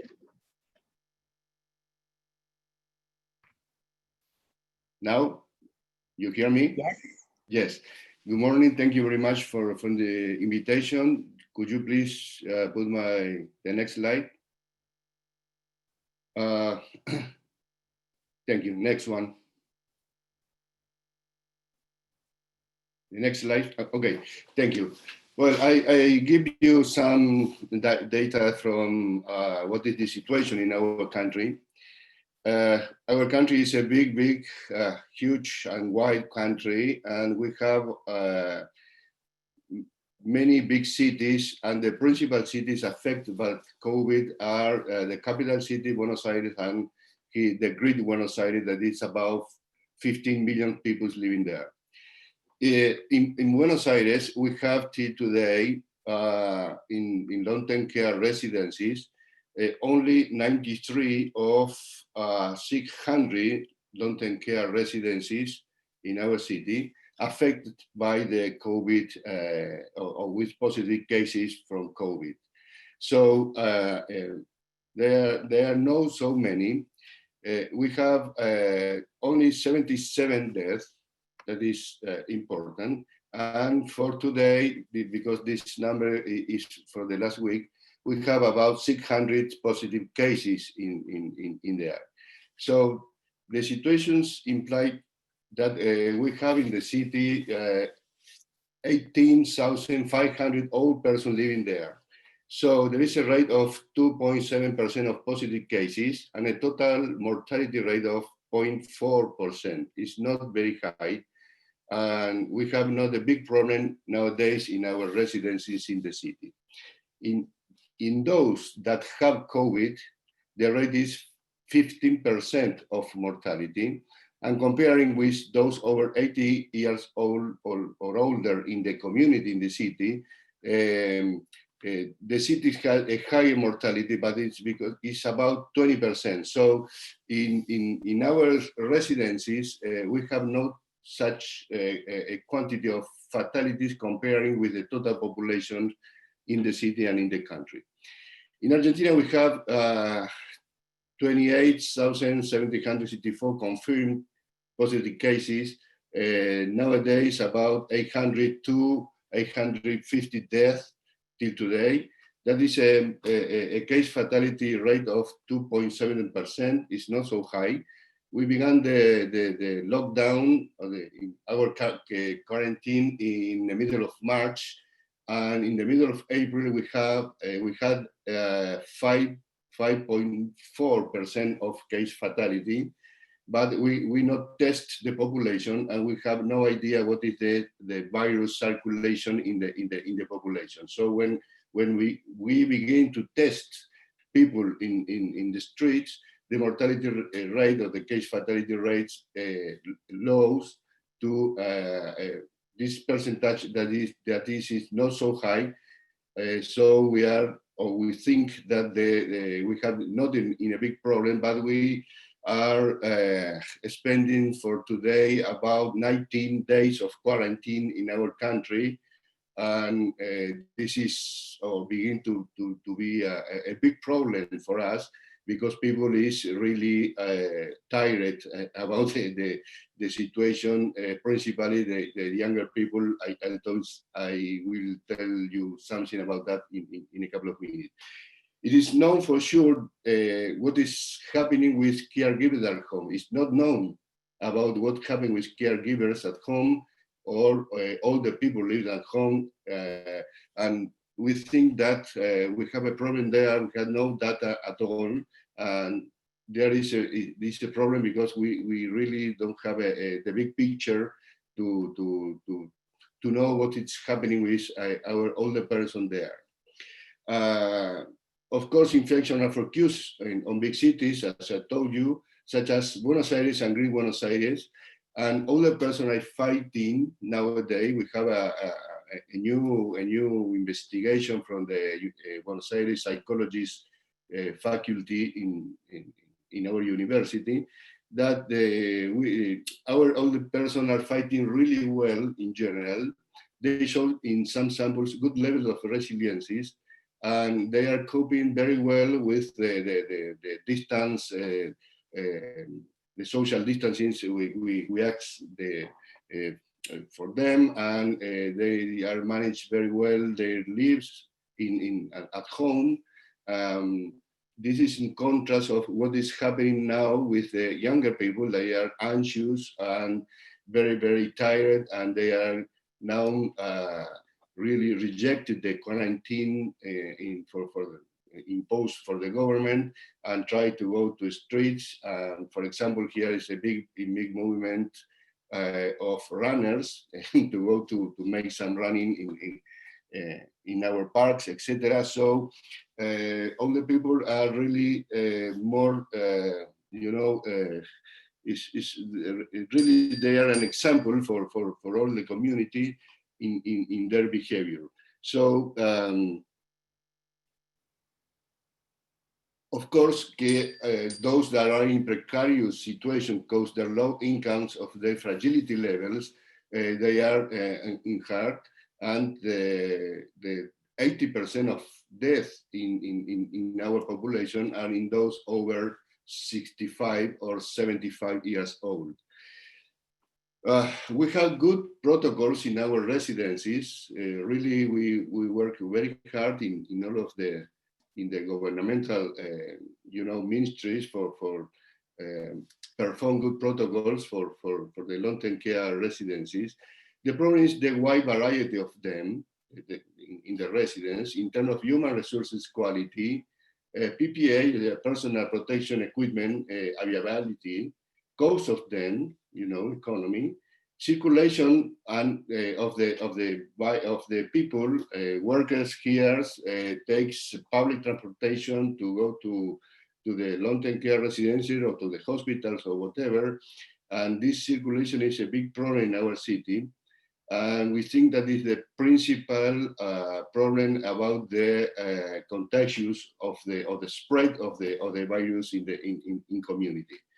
And the other problem we have is the multiple jobs for the people working there because of economical issues. We have personnel or people working in long-term care residencies that have another job in a sanitary or in a hospital or caring an old person at home. So this is a problem because they are going in between these places and spread the virus probably or have the possibility to do that.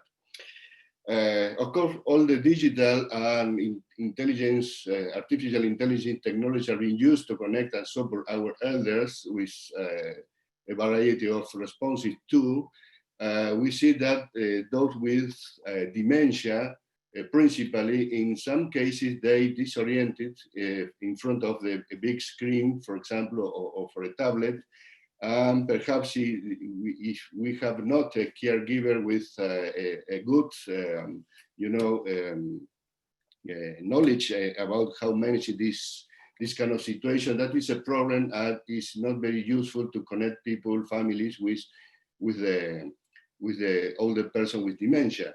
And of course, in my country, till today, we have it's not allowed to have visits from families in the nursing home, so that is a big problem too.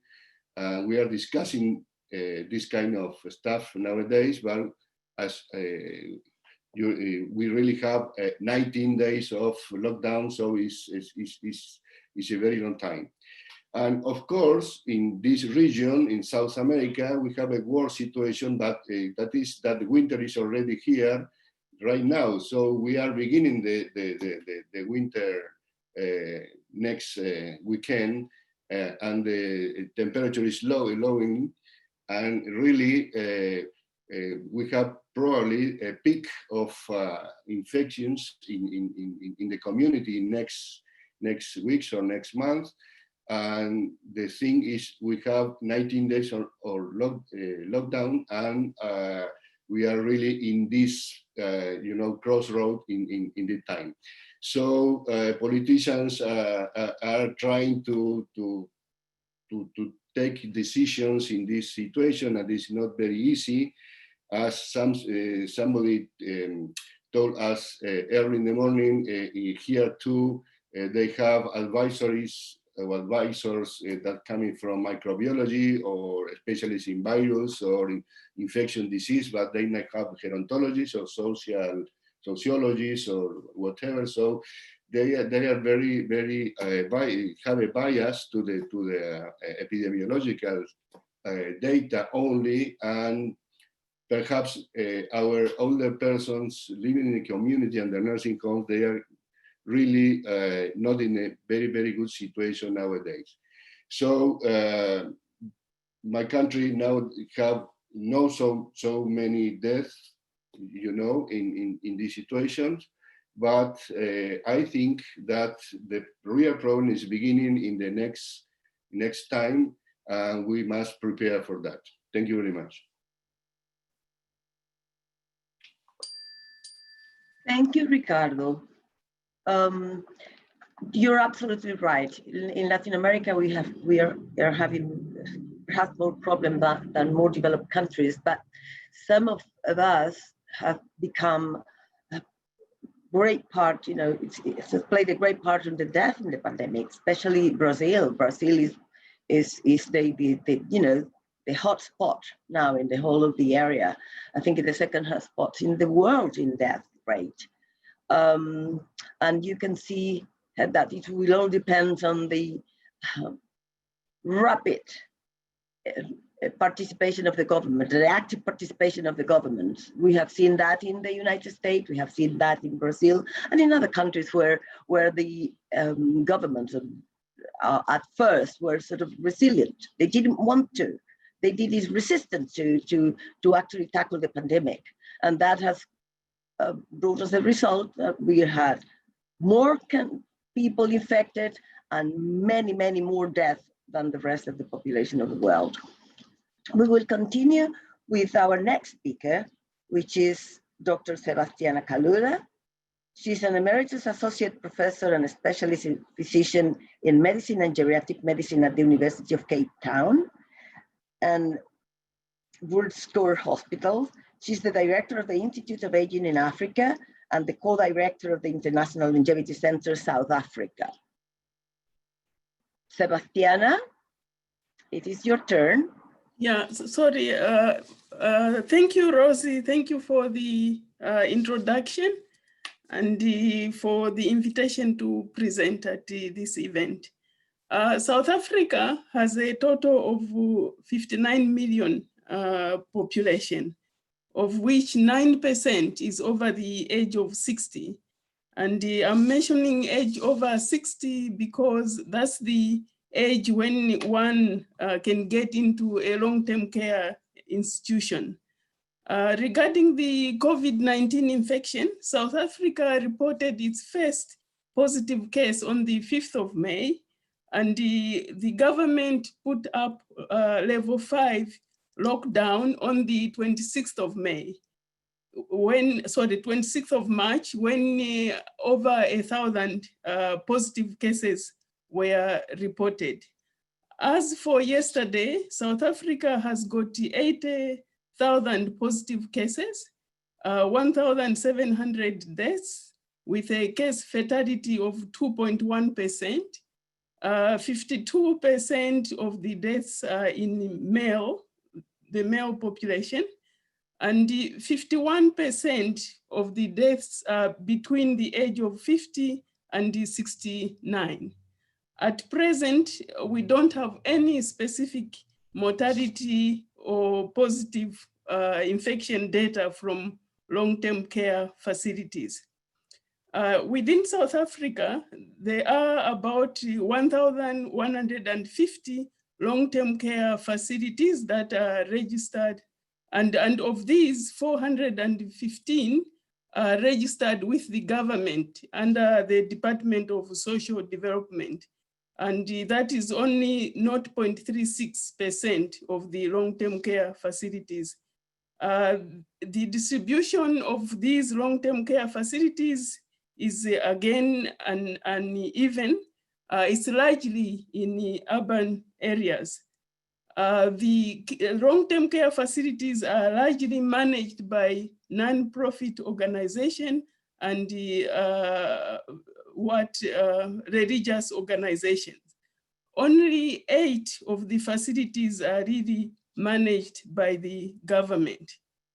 The support from government has been vague and slow.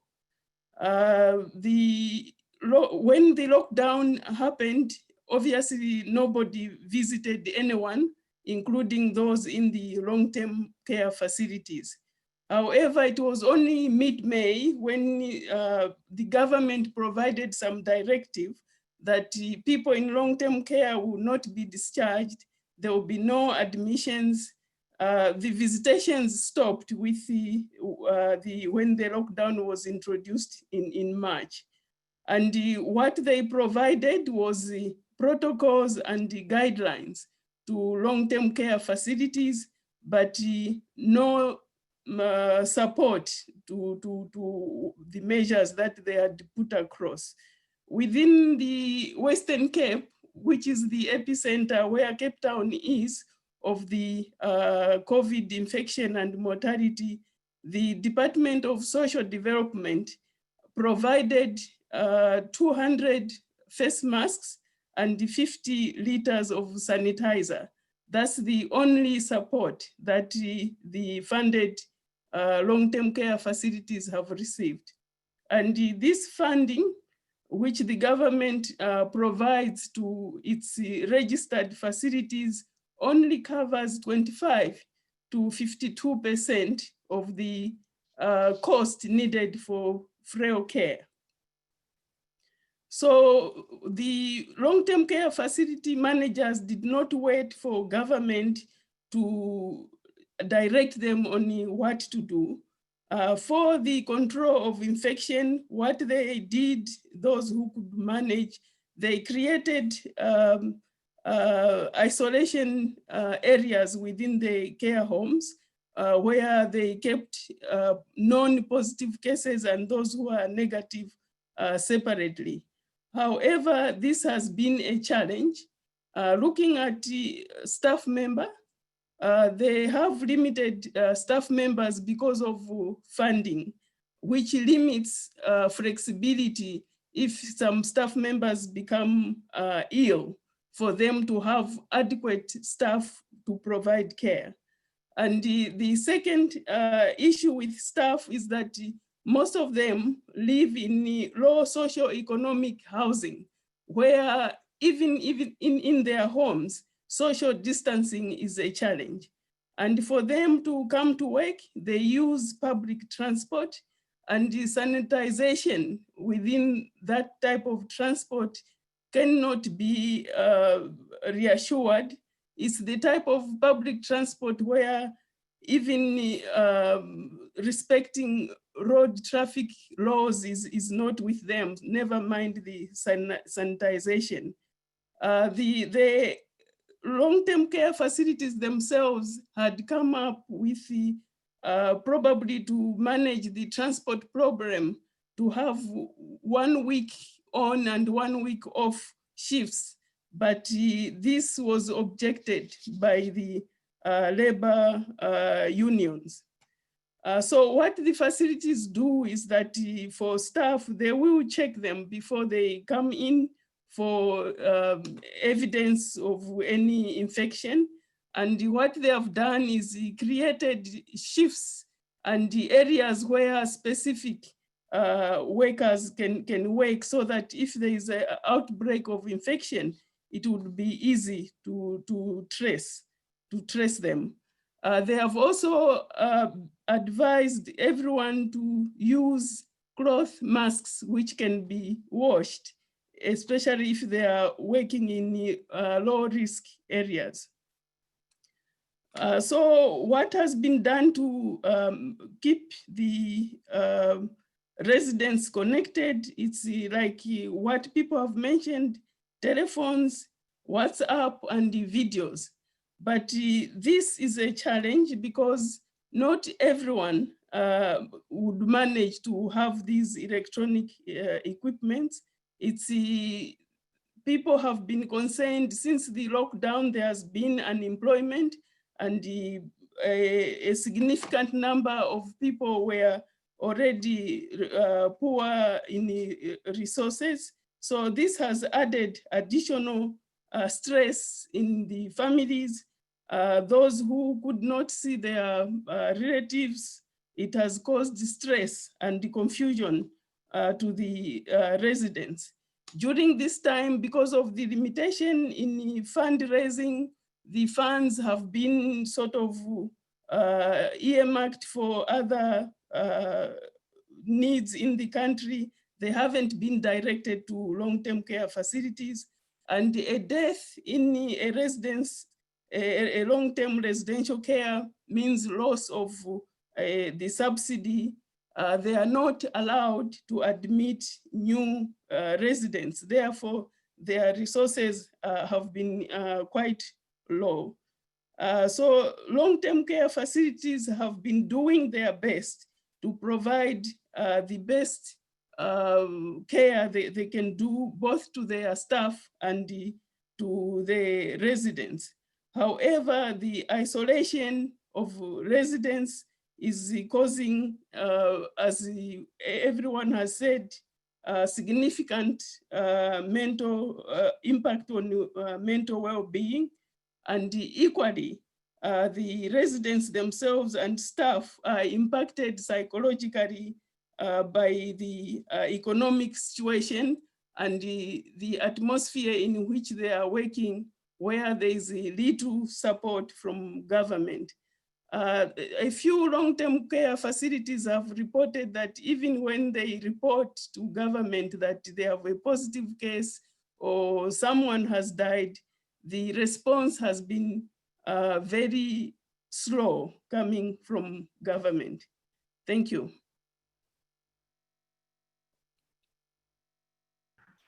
Thank you very much, Sebastiana. As you can see, our people attending this webinar, you can see the difference between countries to countries, but you can see the difference also in how to approach whatever comes to us.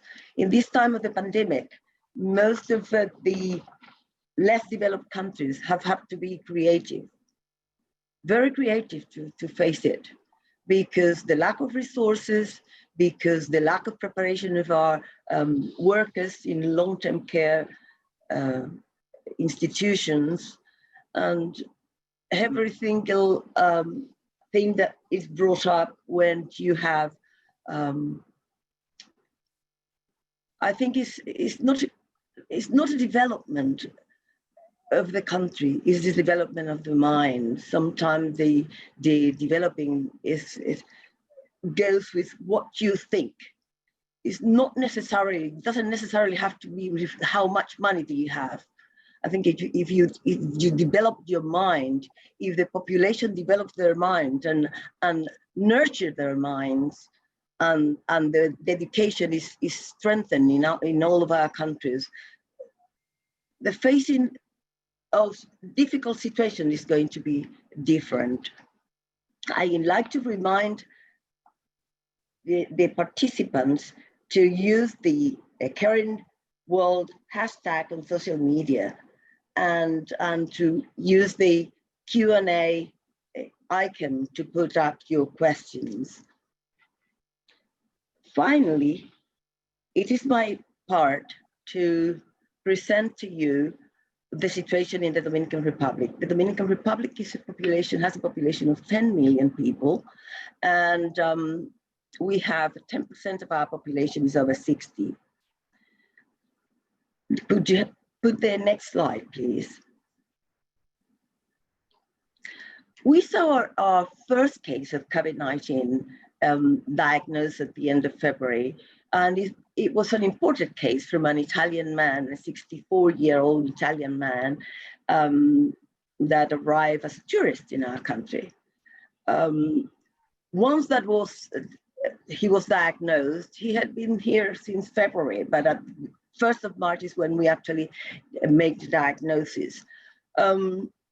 Once that was identified, he was put on isolation, and the Ministry of Health activated then an emergency committee that would elaborate the protocols and how we were going to face the pandemic.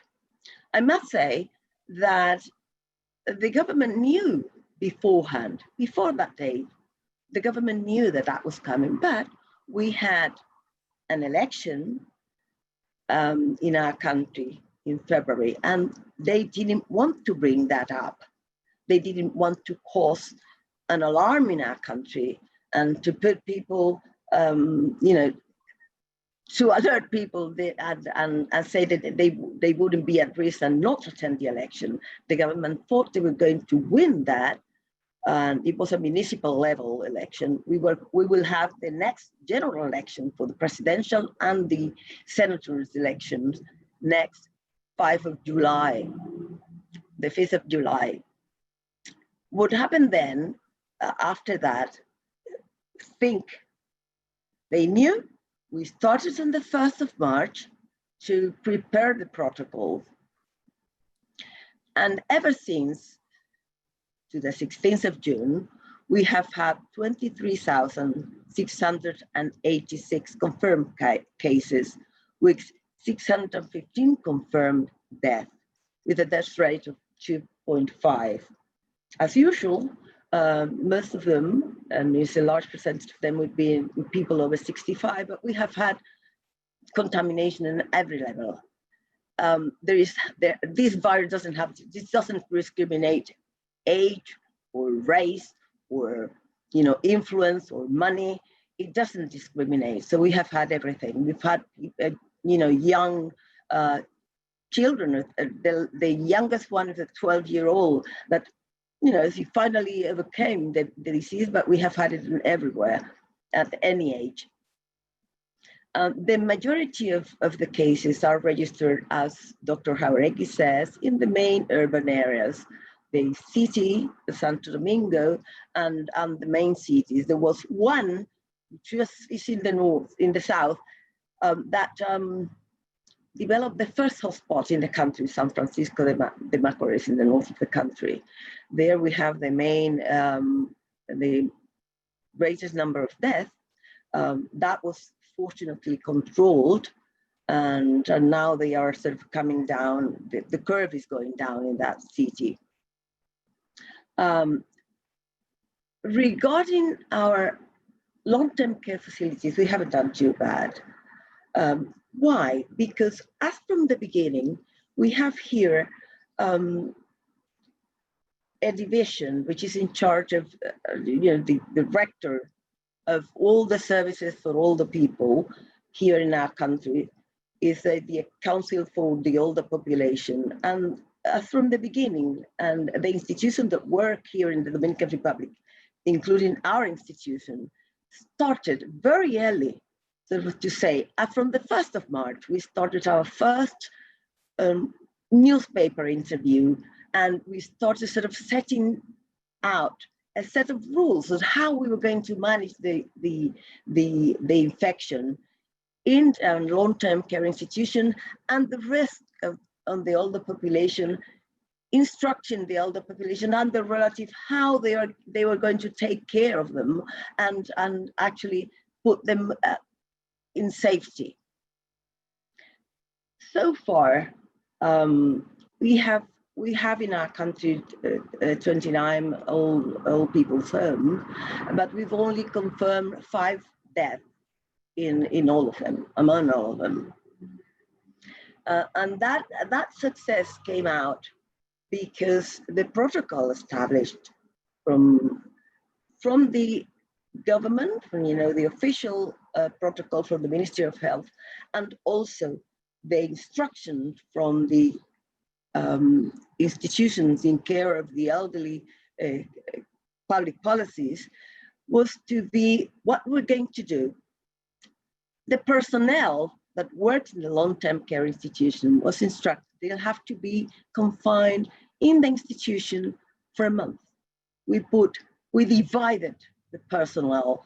If it was a large institution with more than 200 residents, as we have here, we divided them in 4 groups of personnel. Nurses and also caring personnel, and maintenance and everything have to stay in the institution from 15 days in a row. And then it was the other group came in. But the group that came in, as Sebastiana Kalila said, most of those people live in deprived areas. Most of those people live in areas where it's very difficult to keep social distancing, and they don't have personal transport. They'll have to use public transport. The group that entered was checked tested for COVID, rapid tested for COVID before they came and we have the change of personnel. So that has brought up as a result that we have had very, very few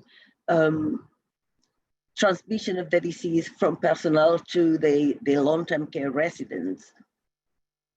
Another thing is we actually did a complete lockdown for all the long-term care institutions with stop visiting from relatives. How have we managed with those people that are in long-term care institution? How can they keep in touch with the relatives and loved ones? We are using the WhatsApp and intelligence and the Zoom platform. In the Dominican Republic, more than 90% of people over 18 years of age use an intelligent phone. That's very common. You can go to the furthest part of the island and they have an intelligent phone. So they can actually use the WhatsApp and this is the easiest way that they can actually get in touch with them. There are some of our private institutions that have developed other systems, and they put a glass in between the residents and the visitors, and with a microphone, and they can communicate with the people. And others have allowed the relative to come to the fences, and they put in the garden the resident that is visited, and they can chat with them, and they go and celebrate their birthdays, and they bring them birthday cakes and balloons and everything. So they have actually kept in touch. We haven't had a great deal of problem with the long-term care residents. However, people living at home are sort of getting the greater blunt. They have become isolated. We have been in lockdown and with a curfew for almost 3 months. It has been sort of extended till the 1st of July, and that has brought on a lot of depression, a lot of panic attacks, in our older people, and also, deterioration of their health and deterioration of their walking abilities, of the mobility. Now, when we are, restarting our practice, it is getting a little bit better, because we are now starting to relax a little bit. The lockdown is the quarantine has been very prolonged, and the curfew that we have is from 5 a.m. It started from 5 p.m. to 5 a.m. Now has been extended, increased. It can be from 8 p.m. to 5 a.m. so people can be a little bit more relaxed. We have had many protests here. We haven't had the problem with like France, but the government tried to stop people from 60 to coming out. What the public places that have been kept open, like banks and supermarkets and pharmacies, they have developed the strategy. They have, for people over 60, the supermarkets from 7 a.m. to 9 a.m. all people over 60s can go without any problem, and because the number of people is small, the social distancing can be kept. So we haven't had any problem with that, and the people over 60 in banks and other institutions have the facility of, they don't have to make the queue, because we have had many long queues in those places that are kept open. Services, petrol stations and things are the ones that are kept services. Just we have had, regarding the supplies, we also have all the restaurants, although they don't have presence in the restaurants, but they do have takeaways. Most of them most of the restaurants have takeaways. So you can go and get your food and go out. We haven't had problems with food supply also. We've been okay with that.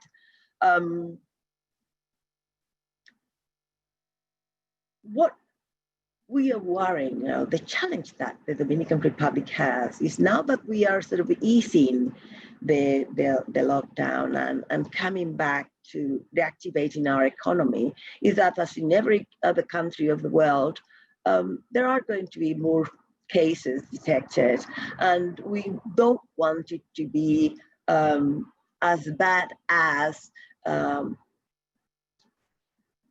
sort of overwhelming our health system. So far, we are doing okay. Our occupation, hospitals occupation is about 60%. And we have, yes, we do have the intensive care units up to 80% of occupation, but we have had a lot of recoveries.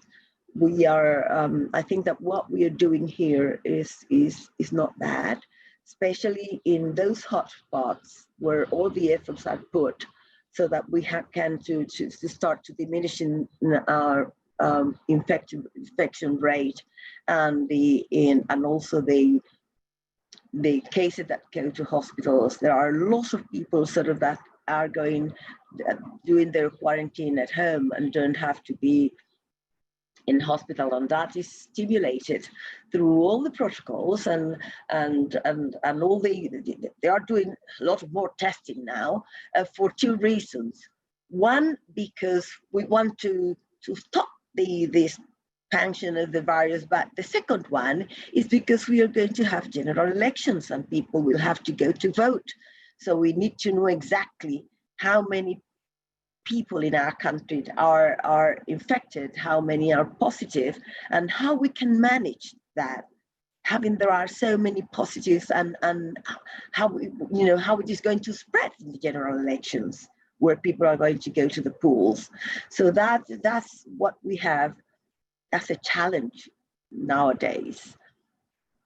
It is I think that with that, I finish my presentation, and I'm going to thank every one of the participants, and I'm going to now go to the Q&A to see how many questions. There are quite a few questions that have come to our question and answer.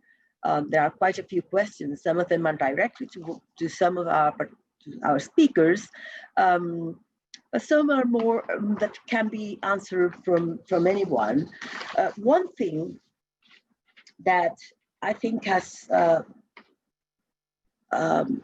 this question that came out is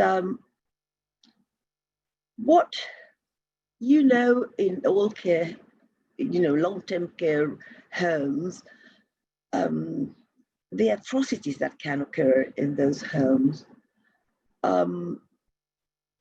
Why that has brought so little advocacy by organizations interested in all people's welfare right up till now.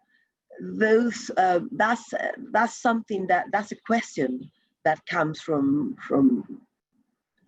that is here in the Q&A, and I'm going to put that question to Margaret Gills. I think that Margaret could try to answer that question, because she was the one that brought out the atrocities that were happening in Canada. We have had that in other countries, because I remember what came out, for instance, in the United States, where they found 26 dead, 26 cadavers, and the authorities in that home haven't said anything. So we have seen all sorts. This pandemic has brought up so many inequities with the older population that is actually necessary, strictly necessary, that we look at it and try to change things. I'm going to pass the microphone to Margaret. Margaret, I want you to answer that question. I would like you to answer that question. Okay, thank you. I'd be happy to address that. I think what we have seen is really a call to action for all of us.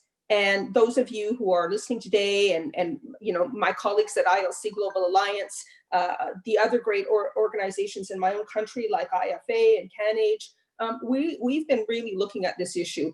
I think we really have to step up and fight very hard now for the rights of older persons. If this does not change people's perceptions and the need for change in our society and greater respect for the rights of older persons, I actually don't know what will. So it has really been inspirational to many of us in Canada, and I really hope this turns into a global movement. I think we really need to all act now. Thank you, Margaret. You're absolutely right. We cannot stop fighting for the Convention for Human Rights of Older People. I think this is a positive thing out of the pandemic. I think we have developed higher strength. It's the fight, the power of our institution is going to express at the United Nations now on, because it is impossible. We cannot continue. We cannot continue as today. Yes. I was just going to say, we in Canada just sent in a report to the United Nations Human Rights Council. The last day, I believe, is Friday, if people want to send in the situations in their countries. And that information will go into a report that may end up in the speeches at the high-level political forum or at the General Assembly in September. So if those of you have time to do that, it's even if you send in a quick response, I think it might be worth doing. We really need to fight. Oh yes, definitely. There is another question that can be answered by any of our speakers. Is what are the potential opportunities that have arisen from this pandemic that we can optimize, apart from the human rights convention? What are other things that we can do for older people after the pandemic is over? Any one of our speakers can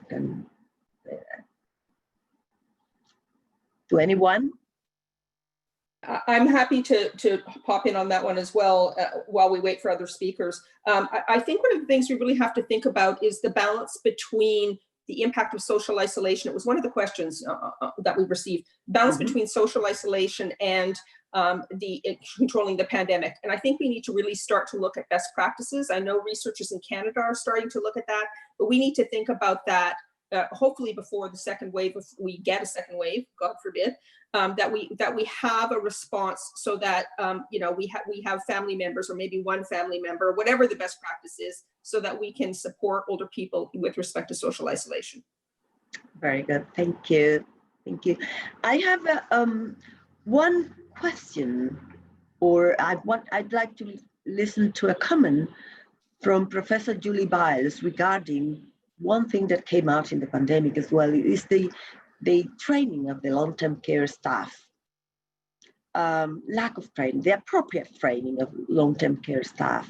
And I'd like to ask Professor Julie Biles to come up with some explanation. What does she think we can do for that?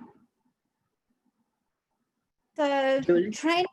training is one thing, and obviously training staff in infection control, use of PPE, even training in the purchasing and managing sort of storage and sourcing of PPE, all of that's quite important.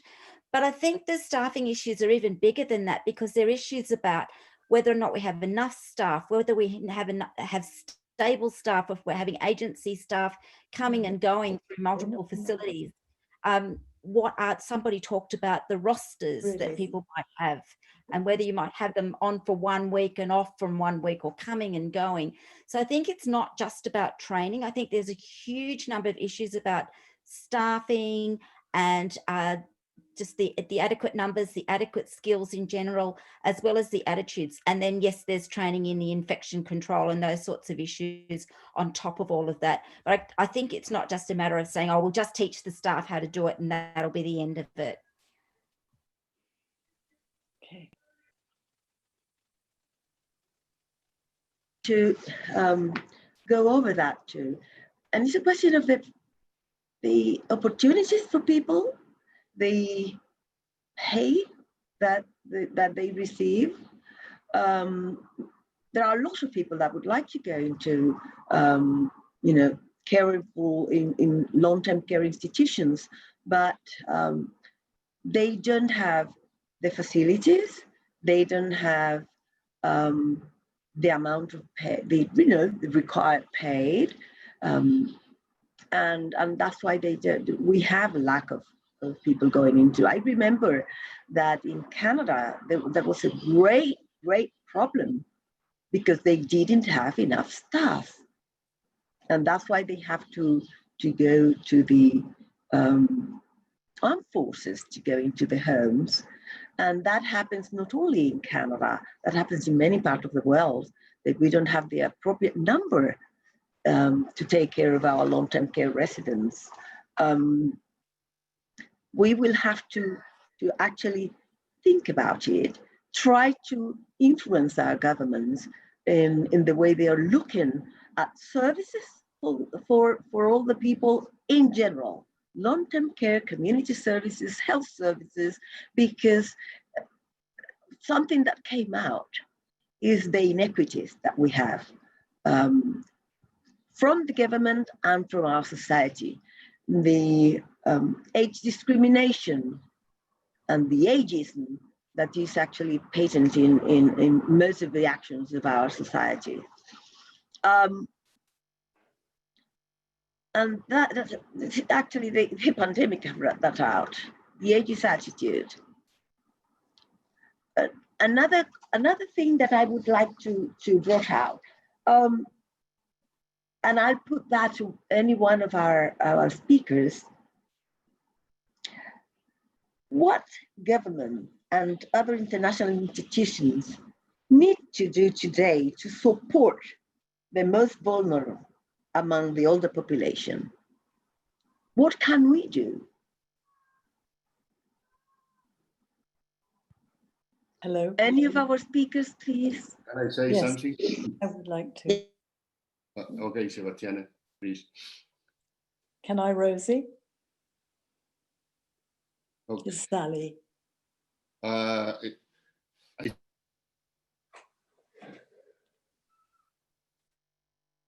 think Sally is willing to talk. Now? Yes. Okay.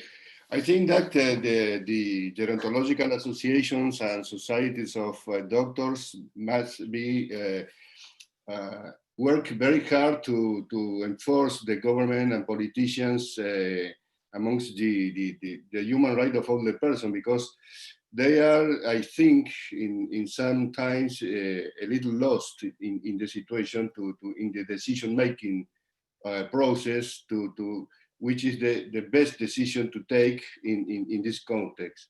In my country, in principle, we have a big health and social system covered 100% of all the person living here in Argentina, and they are working very hard in human rights and trying to support all the long-term care residencies with protocols and supplies and money, but it's not enough, because we have a huge economical crisis nowadays in Argentina.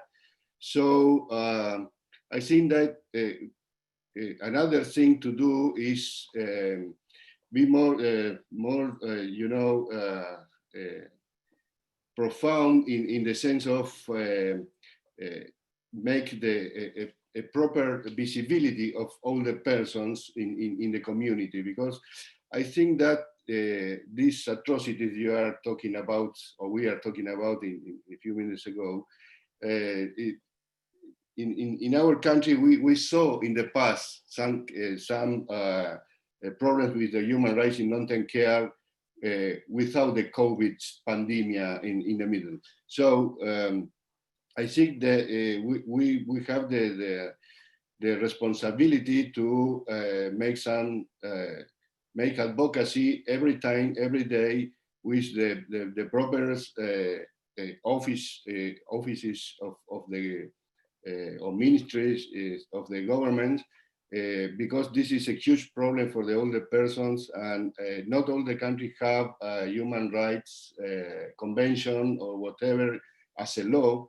Just so many few countries in America have this kind of instruments to help older person in some situations. So I think that we must work very, very hard pushing the governments and the people that have the position to make decisions nowadays. Thank you.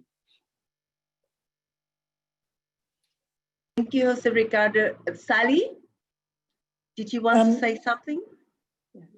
Yes, I would. I'd like to. I think what we have to consider very carefully in each of our countries is whether we're not looking at a very blatant form of discrimination, which the founder of all our ILCs, Bob Butler, quite rightly named ageism or age discrimination.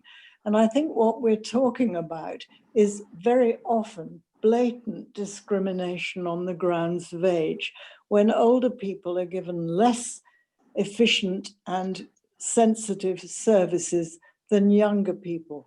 And I think in some of our countries, it's worth looking at the legislation that we can change in order to make sure that older people are not discriminated against, as they are in so many of the cases that we've been discussing. In my country, we have legislation which bans discrimination, but on the grounds of age, it is very often not detected. So I think we can do a lot, all of us in our various professional lives, to try to ensure that this doesn't continue, because it underlies a lot of what we're talking about, where it can be remedied if we make sure that in medical and social interventions, there isn't discrimination on the grounds of age. And I think this is a huge priority, which we all ought to be very much aware of. We have legislation coming up in the UK on abuse at the moment, and older people are not singled out there. And I think they must be included, because domestic abuse is very often only noticed when it's about married women or women who are in some form of slavery. So that is a huge problem. But so is the abuse, domestic abuse of older people, and it's largely ignored. So in my view, that is discrimination and must be addressed as a high priority. Thank you, Sally. Thank you for your words, which are sort of, you're absolutely right. Sebastiana, did you want to say something about this as well? Yes. I've got a question for you, Sebastiana. I'm going to put it so that you can answer.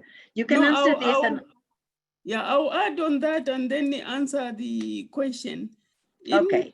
In our countries like South Africa, where there is so much focus on the youth, maybe because they drive the, more sympathy, and they are the voters and so on, the government puts more emphasis on them than the older population. And I think what is hoped to come out of this pandemic is that we will have statistics of the mortality that will come from the COVID infection. And hopefully, the government that is responsible for long-term care facilities can have more capacity and for them to monitor, because they have got all these legislations that they put in, but they themselves don't monitor what goes on in the long-term care units or facilities. So unless they went to see what goes on, it's very difficult for people working in there and for government to know what needs to change in order to improve quality of care and life for people in long-term care facilities. Training of, as you said, is hardly existence. They have had meetings upon meetings on what the curriculum for caregivers should look like, but that has never been implemented. So if anything positive comes from this tragedy, is that maybe to look into closer association of long-term care staff and the government, and also relook into training so that there is better people working in long-term care facilities are better equipped and hopefully for the future, better prepared. Thank you. Thanks to you, Sebastiana. There is a question for you, and it's that they want to know how they can get data of COVID cases from long-term care facilities in South Africa. The National Institute on Communicable Diseases is looking onto that, and there needs to be advocacy for, there is a group of people working in long-term care facilities that have come together and sort of planned on how to manage the outbreak and prevent infection before government would act. So it's that group that needs to advocate that we need to have statistics from long-term care facilities, other than the daily statistics are just provided for the country at national and provincial levels. So I think internally, we need to advocate that we need data from long-term care facilities, and only from there we can prepare for the future. Yes. Rosie, I'm sorry to interrupt. Yes. I think this is, we're a bit over time, about 15 minutes over time. I think there's some very interesting, very important pieces being discussed, like ageism.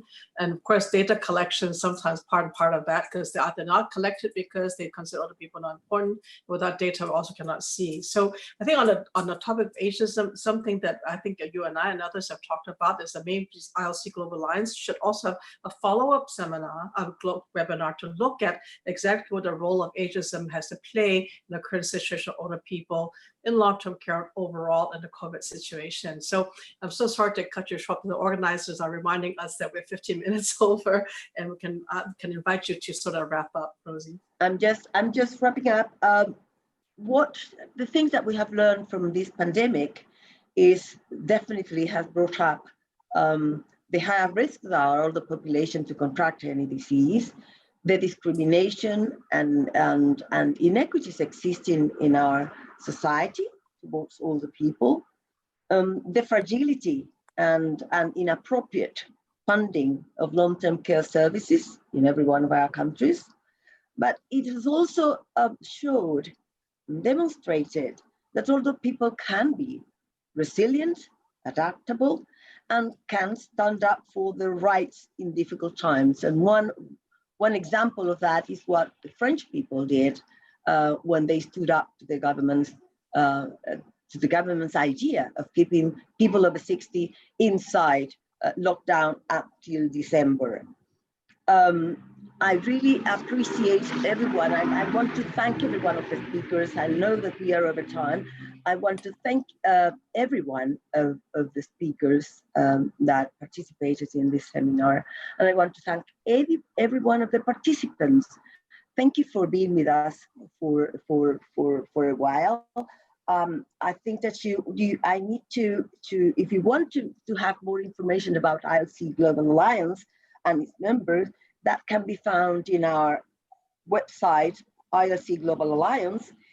If you are interested in working with the ILC Alliance or becoming a member country, please contact Masako Osako at contact@ilcalliance.org. And to stay up to date with ILC Global Alliance news, please visit our website at www.ilcalliance.org. or follow us on Facebook and Twitter at ILC Global.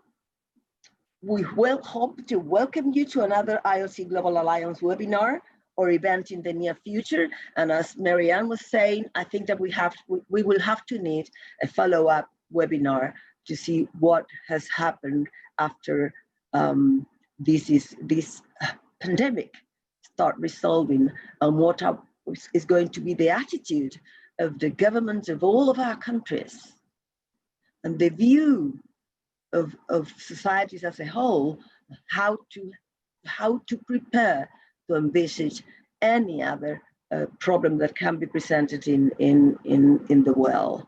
Thank you very much, and have a very nice rest of the day.